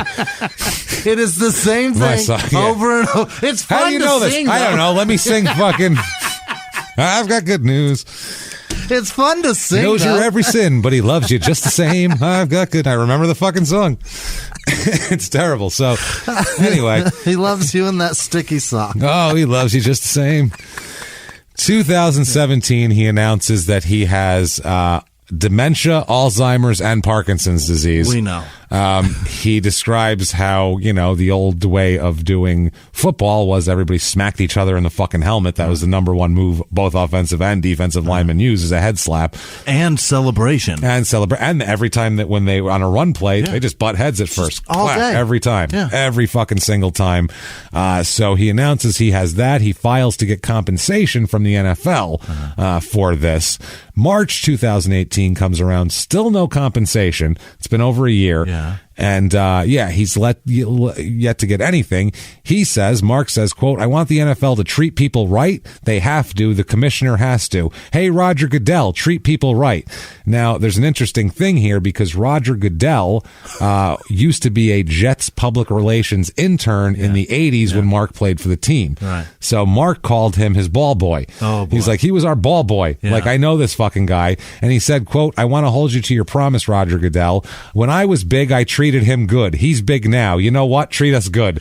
Yeah, but you can't scream treat people good when you pick up tables. True. And on pregnant women. But if he made, here's the deal, if he made billions and billions of dollars for picking tables up over pregnant women, that pregnant woman should probably file some sort of something against him. I don't disagree that but he's choosing his words very incorrectly. Yeah. But it's also true. Yeah. I agree. At the time, maybe they didn't know as much as they know now, but you know what? You got to take care of people still. It doesn't matter. These people built up your league and propped up your league in the 80s. Now there's so much proof and evidence. Oh, it's ridiculous. You can't refute it. It's there. Yeah. The man didn't have neurological issues. Now he has neurological issues. Hitting the head a whole bunch. Right. What do you think? So, he says that he's been joined by his lawyer here who said the medical case was presented to the league and rejected. to the league for reasons that he said were unclear. Joanne said the NFL doctors were questioning his dementia diagnosis, but after 8 months of going through paperwork and records, they finally approved it. But then 30 days later, they receive a notice from the NFL appealing the settlement again for his Parkinson's diagnosis. So they're just trying to delay and delay. Gastineau says, quote, my wife, she and I used to go around and do yard work, but you know what? She does everything for me now. It's not good. It's not good when I'm lying in bed till 3, 4, 5 in the afternoon. It's not good. There'll be days I'll get up and I'm good. I'll tell you, and my wife will tell you, she helps me get out of bed. She helps me remember names. Yeah, well, think about it. Then he boxed for 17 fights too. So, I mean, he's been hitting the head a fuckload. He said he used to hit his, he said he used to hit and get hit so hard that he's broken helmets before hitting people. Right. And now he says, that's obviously a problem with his head. He says, I used to think I was all that. I did. But you know what? I was nothing. You know why? Because of what happened to me. The NFL is wrong. The NFL is wrong. They're wrong. I'm not telling them to give me zillions of dollars. I don't want zillions of dollars. I just want to be treated with respect. Pay his medical bills. Yeah. Fucking help him out. It's ridiculous. Jesus Christ, Roger Goodell. Get your fucking head out of your ass, NFL. The NFL is disgusting. Yeah. Fucking scumbags. It really is. Fucking so great to watch. The players are awesome. The coaches are great. The way they put the games plans together, very difficult. Amazing shit. And the owners are just fucking assholes. And the league is an asshole structure. Right. Well, they legitimize. Hate that shit. They take away the hypocrisy of a man like this. Yeah. By treating him like garbage. And you make him you made him a victim. You make him a hero. Yeah, that's what I'm saying. Now, during this, once he finds out about this, TMZ catches up with his ex-wife, Lisa, his original wife, outside a West Hollywood club at that point. And, what year is this? This is 2018. She's clubbing. She's clubbing still. Oh, yeah, God, Lord, Lisa. She said, quote, maybe it's karma, Karma, and she walked away. What? She don't like him, I would say. Wow, that's cold. Mm-hmm. Not even, no one, I don't wish that on anyone. No. She was like, well, fuck him. Glad he doesn't know where his bathroom is. Enjoy. She made sure that we didn't mistake whatever she said with Carmex. Yes. I just want you guys to know what I mean. It's just Carmex. Yeah. 2018, he is diagnosed with stage 3 colon cancer. Oh, no. That is rough. May 2019, he's had to set up a GoFundMe page because of his colon cancer. He says, I am presently being treated at Fox Chase Cancer Center in Philadelphia. I had surgery to remove the tumor and treatment to kill the cancer. It's been a difficult fight, but I know I will have a victory with the Lord fighting this battle with me. Thank you all for your love and support. And actually, by October 2019, he is declared cancer-free. What? He actually beat it. Yeah, wow. He for now. I mean, he got to ring that bell and all that shit. I saw the video.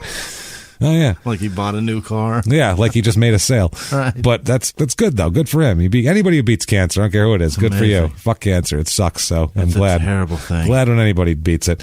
November 2019, very recently, he comes out and he's writing a book with his pastor at the moment, and he comes out now and says that he was repeatedly raped as a child. Oh, no. Yeah, he said during his childhood, a man from Mexico who was one of his father's ranch hands on the ranch, 80-acre ranch in the White Mountains there, and that's it was his father's right-hand man, apparently. Here he says, he says, quote, I was raped, but I held it in for so long. Maybe cancer has made me confront it. Can you imagine somebody like myself, a football player, a big bad guy, getting raped at that age? He scared me to death. He said when he was a kid, he was very passive and afraid of his own shadow. He said, you would never believe I was going to grow up and be a pro football player. He says, I didn't even think about it until I married Joanne and I could trust someone to tell, he says, but I held it in for so long. So now he's putting that in his book and everything. And, Jesus Christ, his life is, oh, man, from start to finish. February 10th, 2020, he comes out and says he wants his record back. Yeah. He says, quote, wait, what? He wants it back. Not he's going to go on the field and get it, but it's not legit and he wants it back. Oh, he's screaming. No, he's not supporting. Yeah. He's like, I don't remember saying those good things about Michael Strahan. He said, quote, it's my record and I want it to be known that it's my record. I'm not going to say I don't want to hurt anybody's feelings. It's my record. This is on my head all the time. It goes through my head all the time rather than, what I need need to do and where I am and my phone number. I want to clear things up. Okay. He said that he's decided to, come forward with all this, and he wants, he says that was a bullshit sack, that Brett Favre gave Strahan the sack. Okay. That's bullshit. They shouldn't fucking do that. They shouldn't give it to him. Should have ran. Throw it out of bounds. Yep. You pussy, Favre. You fucked it up. That's right. And that would have given, because that brought Strahan to 22.5 sacks. Yeah. So he would have had 21.5, leaving Gastineau the record. Well, the difference is you can't trust Brett Favre to throw it away. The man I think he has the most interceptions in he history. Also has thrown almost the most passes in history too. So I mean, but he has a ton of. Reggie Jackson has the most strikeouts. Okay, you know what I mean? Yeah, so because you have to take a lot of hacks to strike out the most. You can't leave that guy up to just. He'll throw it away. Yeah, he'll throw it. He'll throw it all over right the place. Into somebody else's fucking arms. So he just fell down.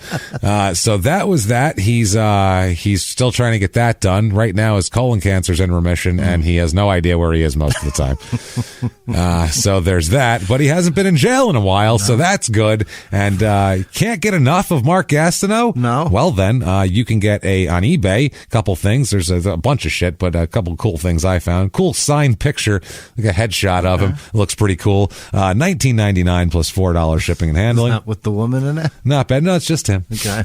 And then finally, this is cool as shit. A Mark Gastineau era Jets helmet on eBay they have. Cool. The green helmet with the lineman face mask. The Gastineau face mask with the crossbar and the two things. Very fucking cool. It's the Mark Gastineau design. Yeah. That's what they say. It doesn't say his name on it or anything, but they sell that replica $259.99 plus $18 shipping and handling. So less than $300. It's kind of steep. If you're like a huge Jets fan though, and you have like a man cave or it's a replica to show, but it's a real size. Okay. I got a Giants one. Yeah. It was cheaper than that, but I got a Giants one that from the 80s. It's cool as fuck. It's badass. It's badass. Yeah. It's like if you had a room that you like to put that kind of shit in, and you're an 80s Jets fan, you want to buy that. Yeah. I'd fucking put that in here. It's awesome. Fuck, or at least a picture. We got to buy one of them for the studio. But just print off a picture and we'll frame it. No, we'll frame it. There. That's true of the autograph. We don't need to buy it. No one needs to spend any money on this. Let's not go crazy, guys. We can't fabricate a helmet though, so you're gonna have to buy a helmet if you want a helmet. We can't make one for you. So that being said, that is Mark Gastineau. Wow, that is a crazy story ranging 20 years of just packed in shit, or 40 years, I'm sorry, 80 to 2020. It's a roller coaster of emotion, too, because you hate him, then you like him, then you hate him. You feel bad for him. Then you just fucking, it's sad. It's sad after a while. He does it. It's got it all, everybody. Crime and Sports from... there are two records. There are two records. He nailed that. That should be the name of the show. Any other people who feel like they want to rip off Crime and Sports, that should be the name of it that you use. Use that one.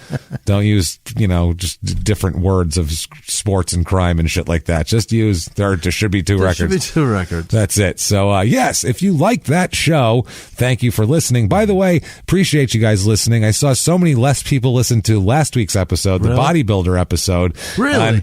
One of the best stories. Guess what? Joke's on you fucking guys. If you see a person and you don't know who they are, there's a reason we're doing the story. Right. Okay? Trust us. Yeah. If you see Dennis Rodman, it doesn't matter if he got pulled over twice. We're doing the story because he's fucking famous. If you see a guy go, I never heard of that fuck. He's a weightlifter. Someone's probably dead. Right. It's probably a crazy story. He's earned his right to be here. After fucking 199 episodes, I hoped you guys would trust us, but apparently some of you don't. So whatever. Fine. See you on the fucking football episodes. Enjoy. I don't know what to tell you. See you on the Daryl Strawberry episode. Right. Have fun. But the rest of you guys are so awesome. Thanks for everything you do for us. Thanks for listening every single week. Next week's a big episode for us. Episode 200. It's a big deal. And it really is. It's a big deal. We're really proud of it to get to 200 episodes. And we have a crazy story, like we said, that's interconnected with this one. If you like the show, though, please get on iTunes, Apple Podcasts, Stitcher, wherever you can, and give us 5 stars. And, say whatever you want. Say you're following instructions, following directions. Also, tell your friends. Tell your friends. Tell your family. Tell anybody who might like anything like this. If they like funny stuff, tell them about Crime and Sports. Really helps us. You have no idea. If our whole audience this week went, I'm going to go tell... If everybody told 10, not to chain mail it, but if every one of you told 10 people, there'd be so many people listening because you guys, that's what people like. They like to hear from their friend, this is good. That's what they check out. Word of mouth. So to everyone who does that all the time for us, you guys are the best. Thank you. Yes. And for anybody who doesn't, Hey, it's a free fucking show. Do it. Help us out here. Also, head over to shutupandgivememurder.com where you can get all of your crime and sports gear, new stuff up all the time. Also, all of your small town murder gear, your tickets to live shows. Holy shit, we have so many live shows. San Francisco is going on this weekend. 2 shows. I think Friday is sold out now, the late show on Friday, but the late show Saturday, still some tickets left for that one. Very few. Very few. Get them now. Detroit, that's almost done. March 27th at the Royal Oak Music Theater. Almost sold out. Get your small town murder tickets there. Next night, the 28th in Cincinnati. Get your tickets there as well. And Nashville sold out. Austin has like 20 tickets left. Oklahoma City, almost sold out. Boston, couple singles in the back of the balcony there, and Brooklyn at the Murmur there, that is also getting real close to sold out. So get your tickets now, everybody. So we have a chance of like selling out the whole first half of the tour without missing one, and then it gets better from there. So thank you guys for all that stuff and for doing that for us. It honestly means the world to us that you're going to plunk your money down on a table and come see us, and we will not let you down. We will give you a show that's going to be goddamn funny. Yeah. No bullshit. It's going to be a good show. We take pride in that shit. We don't want to. We have to meet you guys afterwards, so we don't want anybody looking at us disappointed. I don't want to stare in the face of somebody going, "You motherfuckers." You have no idea. That's my motivation. If I have to look at you afterwards, I can't give you shit because I know you're gonna. It's going to be an unsaid thing that I didn't do as good as I could have, and Jimmie was weak, and how he dare sucked. You guys? No, so you flew all this way for that. Yeah, so check that out. Get your tickets and do all of that stuff right now. Also, if you want to be one of our, actually follow us on social media first. Follow us on social media. You can do that very easily over it's at Murder Small on Twitter, at Small Town Pod on Facebook, at Small Town Murder on Instagram. Also, if you want to get a hold of us, we have a voicemail number that I forgot to give for like the last 3 months, but we do listen to these voicemails, and sometimes we'll read them on bonus episodes and talk about them. Voicemail box is 602-759-0606, and that's for Small Town Murder and for Crime and Sports. Anything you want to do, questions, comments, facts, suggestions, story from I ran into this guy and this is whatever it is. We're happy to listen to you guys. So thanks for doing all of that. And if you want to be a huge hero, one of our producers, that's who we're going to gush about here in a second. You can do that so easily. Just go to patreon.com/crimeinsports or head over to PayPal and use our email address, crimeinsports@gmail.com, and you can make a one-time donation there. And honestly, every dime is appreciated. And please spread the word as much as you can, guys. Really get it out here. It's episode 200, so it's time to start pushing it. Let's push it. Why not? So thank you guys for doing that. But I can't wait any longer. Never mind all this shit, Jimmie. We heard a crazy story, lots of stuff. I need good vibes right now. No colon cancer and dementia. Give me the list of the names of the people who don't wish colon cancer or dementia on us. Hit me with them. This week's executive producers are Tanya Volanek, Amy Spicer, Jordan Bennett, Maria Montague, Amanda Dixon, Ari Karrason. Nope, probably not. Brooke and Paige Carter, Ann in Sacramento, Nicola Mastrantonio, probably, and Carrie Manzanares. That's what it is. Thank you guys so much for everything you do. We can't do it without you. Other producers this week are Pam Adams, Wayne Peterson, Jessica Ivey, Eve Welling, or Ive, it's probably Eve, Heather Norton, Stephen Russell, Thomas Smith, Jude Kendall, Abby with no last name, Gary Howard, Lanny Blunk, Ariel Thomas, Liz Vasquez, Chris Davis, Alfred with no last name, Christopher Longhurst, Ryan Benner, Megan Congra, what is that? I don't know what I wrote. Don't ask me. You got the list. Bailey Payton, Bobby Stride, James Martyr, Michelle Martin, Jenny Scheib. Oh, that's Earl's daughter, of course. Yes, obviously. From the painting Empire. Lauren Boyette, Peyton Meadows, Ashley Vio, Will with no last name, Jorge Lopez, probably not George Lopez, right? Maybe not. Yeah, probably. He should have given a bigger donation. It is George. Probably should. TV show for 30 fucking years. Pony up, George. Melissa Turner, Tony Keywell, Dove Harper. Oh, he said yes. So congratulations to you. Congrats, guys. In case you cared to follow up on that. Brenda Patrick, Kathy Louise Zeller, Amanda Knight, Logan Crane, like Bob's son. Yeah. Carrie Street, Tyler Williford. Yes. Laura with no last name. Alyssa Keene. Rachel Stora. Carolyn Abbey. And Addie. That's what that is. Andrew Patterson. Damn it. I was doing so well. Austin. Oh, okay. Astasia Onuindia-dite. No. Matt Kerr. Tara Dawes. TK Laurie. I think people are now we're doing J.E. Whisman and what is your middle name? Is it Alan? What is it? Philip. Yeah, J.P. Fisher. Yeah, that was funny. So people are donating as TK Laurie, the very, very rich man or woman. Danielle Anna Stein, Brett Killian, Janice Hill, Heather fucking Jones. That's what that is. Aaron Lawton. I think that's, Rachel Bruce, Michael Critch, probably got made fun of for being too close to crotch. DeMarcus Carter, Dylan Kaiser, Stephanie Beard, Keisha Stevens, Alexis Rodas, poor thing. That's tough. That's no fun. I'd like to give a shout out quick to from the lady named Sarah from season 7 of 90 Day Fiancé. She's one of the people who is importing a woman. Yeah. It's his ex-wife. Yeah. And they're in the history of the show, the least trashiest people. And she listens to the show. Great. And tweets at us. She's really nice. Thank you. Thank you for being finally people where we go, oh, fucking normal people. Okay, good. They're not trashy. Right. They're not like, she need to do this with my kids and how dare she. None of that shit. She's a nice lady, nice people. Good job. Robin Anderson, Jen Pratt, Jesse Trotter, Heidi Broughton. Nah, that's tough. That's the when people misspeak and say it's been Broughton. That's what her last name is spelled like too. Luis Moreno, Andrea Roberts, Laura Culpepper, Cassandra Clark, Jesse Sukup, Kirtland Cunningham. I think that's what I wrote. What is that? Dreddy? Oh, Dreddy Kruger. See the pun there. Jill Butler, Marin Heron,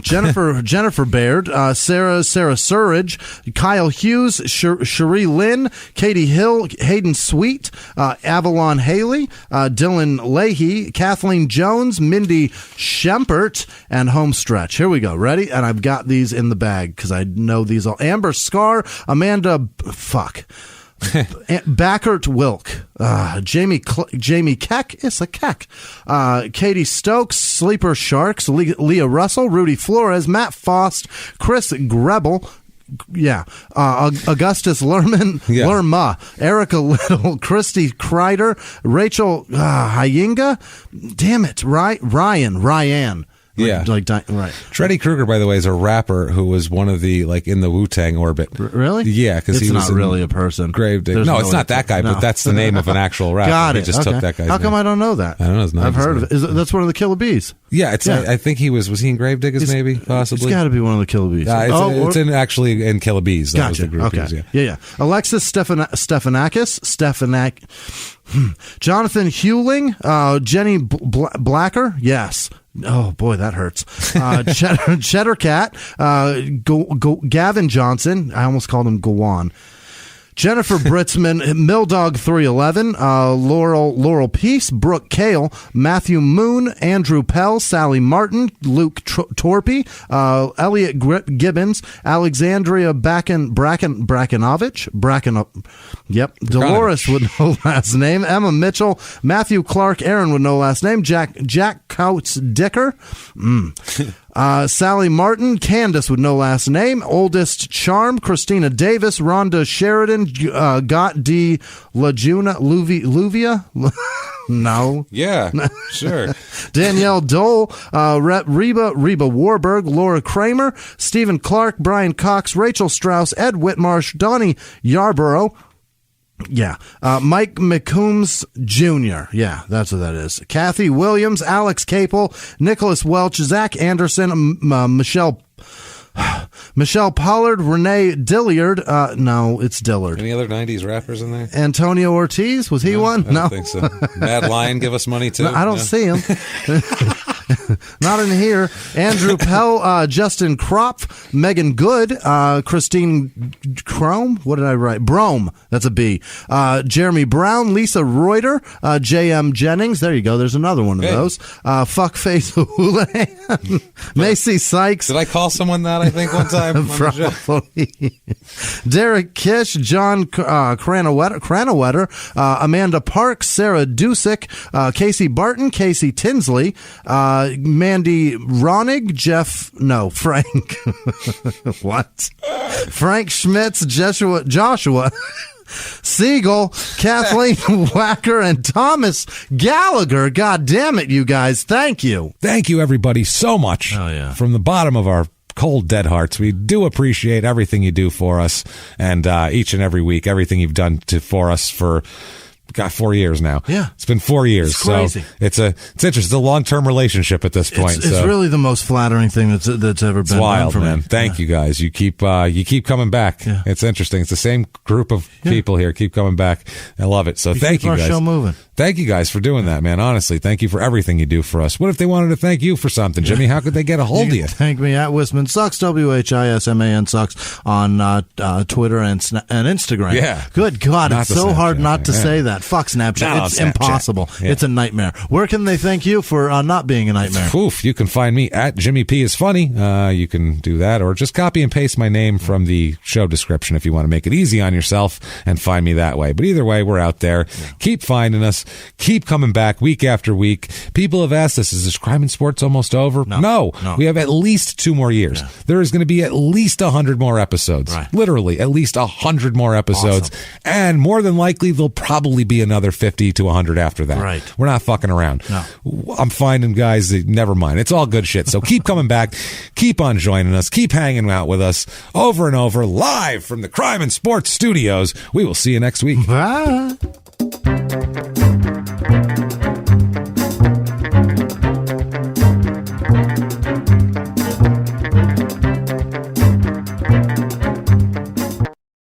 If you like Crime and Sports, you can listen early and ad-free now by joining Wondery Plus in the Wondery app or on Apple Podcasts. Prime members can listen early and ad-free on Amazon Music. Before you go, tell us about yourself by filling out a short survey at Wondery.com/survey. In the 1980s, a rosé swept the country. Hey, Mike, I really like this White Zinfandel. Well, good. Now put it down. We're going to try another one. White Zin became America's top-selling wine. But most don't know that this sweet drink has a sour history. What began in 1986 with counterfeit bottles, a big fraud, a multi-million-dollar fraud, sent investigators chasing one of the most powerful families in the business, the Licciardis. But the closer the feds got to them, the more dangerous things became. It's a story of deceit. At the time, I was paranoid. Threats. You touch my kids, I will kill you. And murder. With a .22 caliber bullet to the head. What started with a scheme to mislabel wine spilled into a blood-soaked battle for succession. Welcome to Bloodvines. You can binge listen to Bloodvines exclusively and ad-free on Wondery Plus. Join Wondery Plus in the Wondery app, Apple Podcasts, or Spotify.